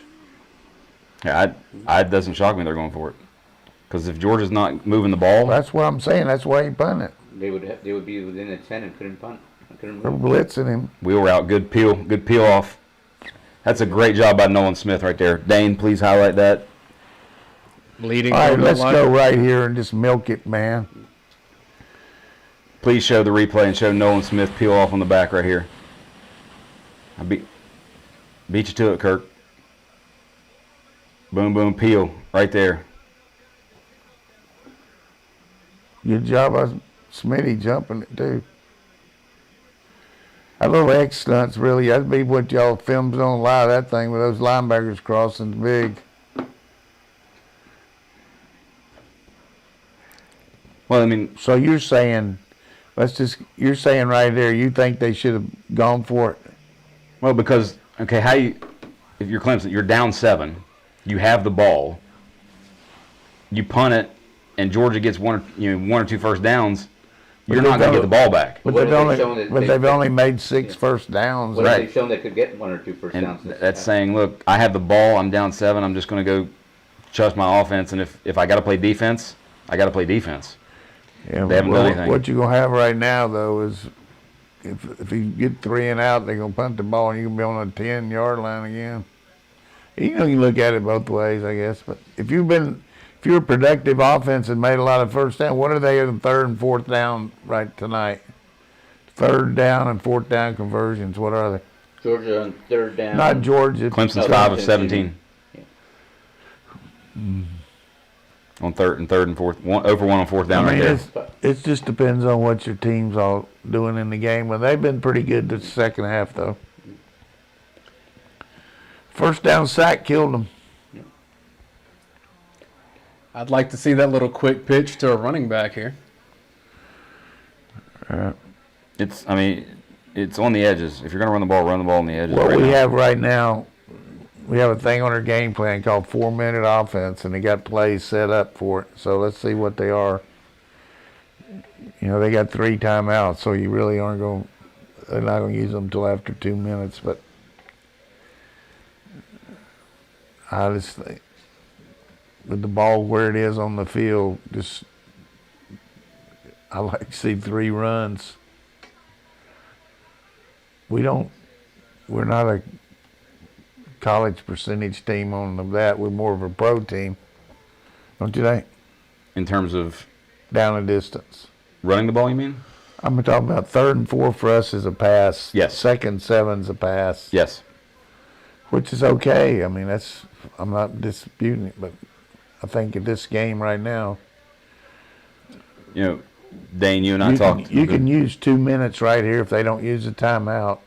You got 2 minutes that you could use running 3 plays, right? Yeah. Yep. But I don't want to sit on it either. So I'd like to not give them the dang ball back. Well, I think you're definitively going to see a first down run or something very quick and easy that's a high percentage throw on first down. But if it's 2nd and 3, then you might see the shot play again. You might, but I don't know why you do it. You got 2 downs and make 3, and I'd stay on the ground. Yes. All right, here they are. they're set up for putting this guy in motion and running a flip play. Say 4:49 in the 4th. Georgia can lay the hammer down here. Delay fake the kickoff. toss. Nope. Straight ahead. It's a good run. Take it. Take your time. Get in the huddle. You got 35 seconds here.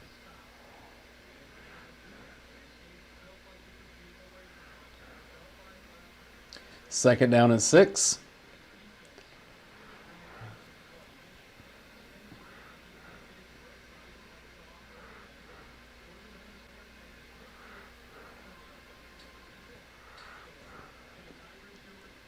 Tick, tick, tick, tick.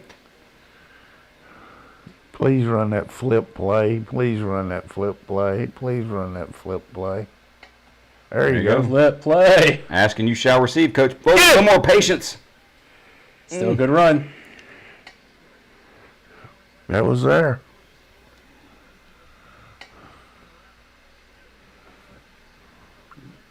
Third and short.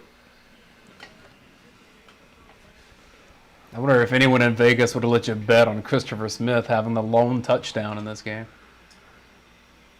I don't know if there are odds. That Yeah, high. I don't think those would not have had any odds. 1 in 4 billion. Yes. How about a hard count here? We're going to come out of the huddle at the last second and snap it. JT's now hustling. We're going to run it off left tackle. Better hurry. Cook. Good call. Good call. First Left down. tackle. You got it, Coach. Tick. When in doubt, go Just behind your take- best guy. Take your time here. We got 37 seconds. Make them use their timeouts. I like that call. I come back to that quick pitch again. That's they finally an call a offensive FDL. timeout. Make them call their timeouts. Last time Georgia's held an opponent in single digits to a top 5 team was that 2017 SEC championship. Auburn. Yep. Coach, when you're in a time management situation, this is probably a silly question, but just how stressful is it as you keep looking at the clock and considering your options? It's not stressful. It's just the reality of, hey, how you going to use the clock to your advantage? And like there, we did a good job of making it look like we weren't ready to go, but we actually were. We put a guy in motion at the last second and caught him off guard. That was good coaching, I thought. I mean, looked like we were breaking a huddle late. You're going to have a routine play, and we put the damn motion guy and handed him the ball. And a great job by him. I mean, the great run. I mean, that was a big-time run. As opposed to keep stretching it. Hey, Right. I can go get 2 and get the first down, go get it. No sticks. We're going to do something similar here with motion. Holding the ball, 2 hands. Kendall Milton. Good job holding the ball. Backside. If we block the backside, it's the first down.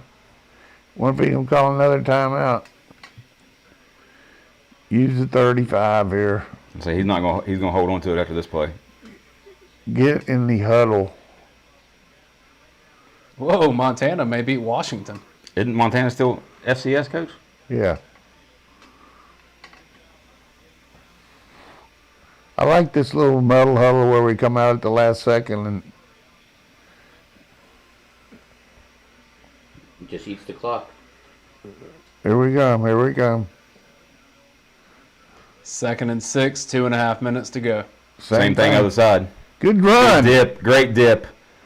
Ooh. Dip in and go back. It's going to be 3rd and 1. He's going to call timeout again, probably. Boy, you almost had that.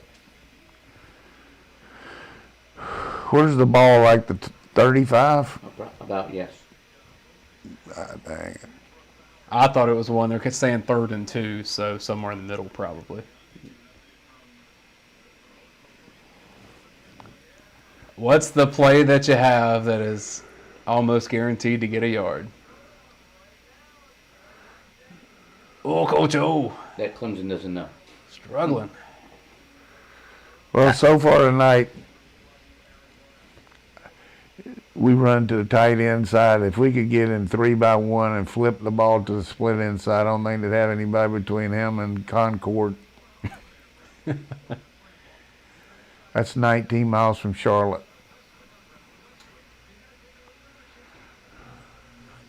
If they get a first down, I think some Georgia fans Don't would break run the huddle with the official up there. I think it's like exit 25 on I-77 too. That's how you go back to West Virginia. Good call. Split zone. There you go. First down and Nice job. more. Hold the Burma ball. Road. Go, Burma Road. Little eye candy on the motion, wasn't it? And yes. And you overloaded there. That may be ball Block game. Bowers, right? good Yes. job on the block back. That's a good job by Van the kicker. Pran. Yeah, one more timeout. But yeah, you're right. That might be ball game. The math is getting really not in Clemson's favor right now. Unless you got Oconee High on- School. On these watch-alongs, you right. never said math It's- would be part of the equation. I work with words for a living, man. This guy here. What Nice is that? G into the chest hair there. Georgia timeout. I just want to make sure they're. No Make sure it penalty. wasn't a delay game. Yep. Smart timeout. Yeah, I mean, it's to the point where you might be fourth down with less than 15 seconds left. Yeah, I mean, if you fall on the ball, you mean?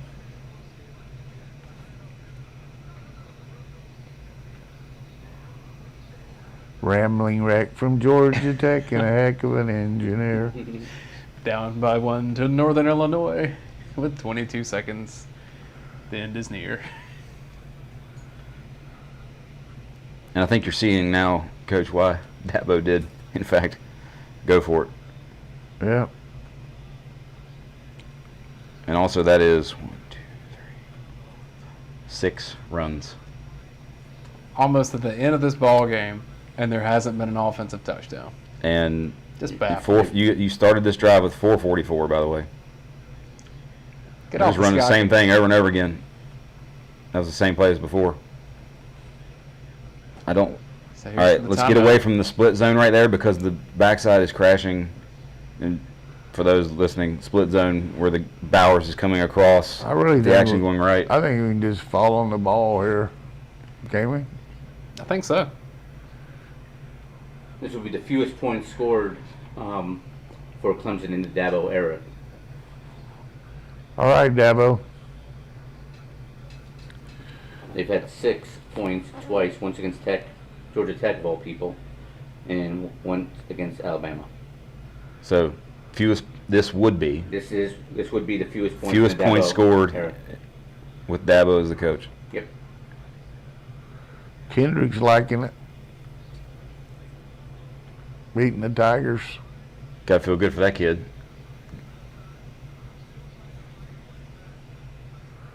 You know, playing in this game, existing is one of the probably primary reasons he's here, outside of the opportunity to come in and play. Here's your So- toss, coach. Stay in bounds. There you go. Cut up. Stay in bounds. 2 hands on the ball. It's a good run. Take your time, man. So now you got, let's see, what's third down? You're going to snap the ball at I mean, Georgia's got 2 timeouts. at You 52-ish, could right let it around run down 53. and call timeout at the 1. This next play has to, I mean, I would do that. I'd let it get down Almost. to 1. Call You timeout. don't want to call timeout. Second fewest yard total in the Dabo era. Looks like that's what we're going to do, though. Why would you not? Just because all you got to do is run your play and then let the clock run down. It would have been 45.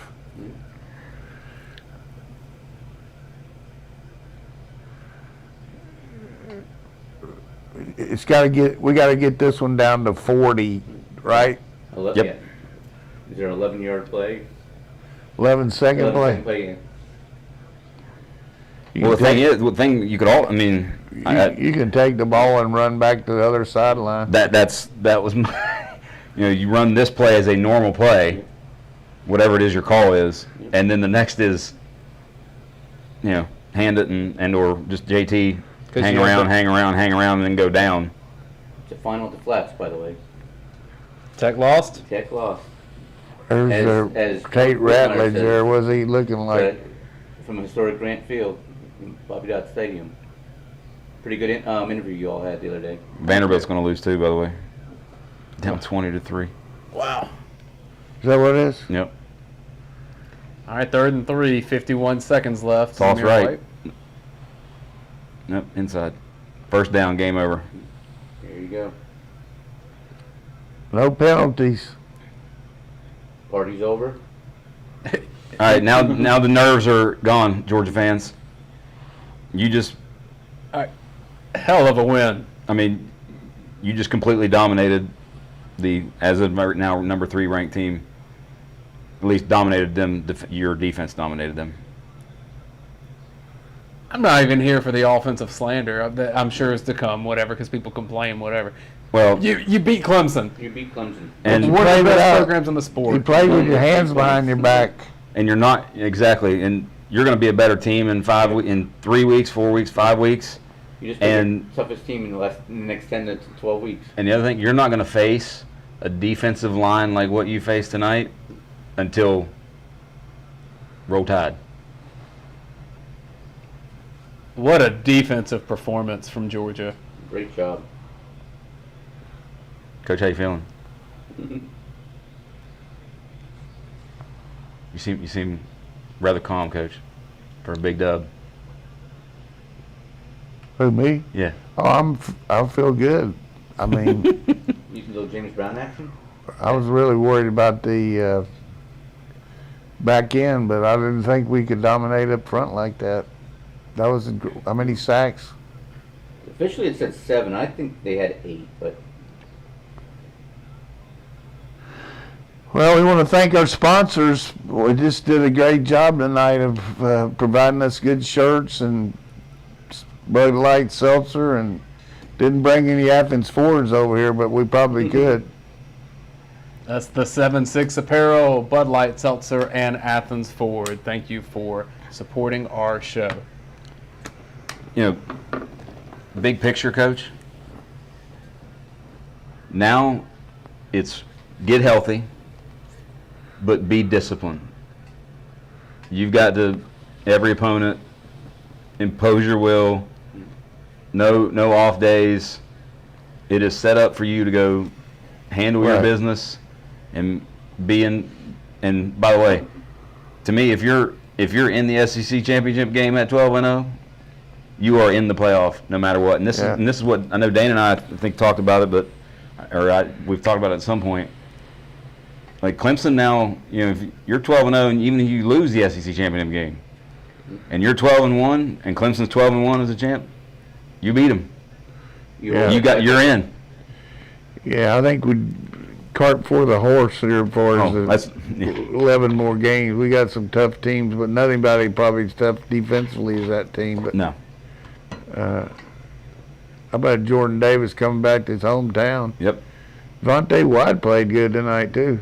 The entire defensive line. yep. Kirby gonna go over in front of the crowd now. Thank the crowd. It's good to see a crowd out there. You said Julian Rochester coming back one more year. Yeah, Julian's back, but And now we go. Now we're back on the TV. But just I think we should play Hold That Tiger. LSU's not going to, it doesn't seem like.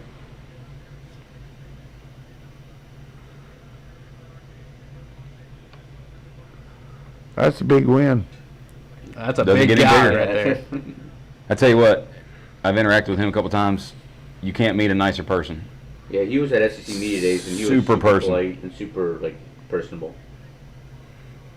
Happy for the kid. All right. Next week, Georgia, UAB. It's 3:30, correct? Probably see a little better offense. I would think you will see that, Coach. 350 they passed for last game against Jacksonville State. Well, thanks everyone for watching our UGA Sports Watch Along show. We'll have plenty of content from UGAsports.com tonight with Roddy and Anthony Dasher, our team at the field in Charlotte, getting a lot of the post-game content. Brent and I are going to go work on Film Don't Lie. I'm sure you're running through your stat book, Dave. Paul and Trent have the post-game Yeah. show, right? Is that Paul and The Ben. overreaction show. Paul and Ben? The Who POS, Yeah. What do they have? post-game overreaction show. What is it? Paul and Ben Bachman You're going to do a call-in show call-in tonight. show tonight for all On these this YouTube all the folks channel. that are having fun on Millage Avenue right now and or all around in Charlotte if they want to Right. call in. I'm not going to call in. I'll call in a little bit, give him some extra numbers about the game, and then tomorrow I'll have a by the numbers piece overall.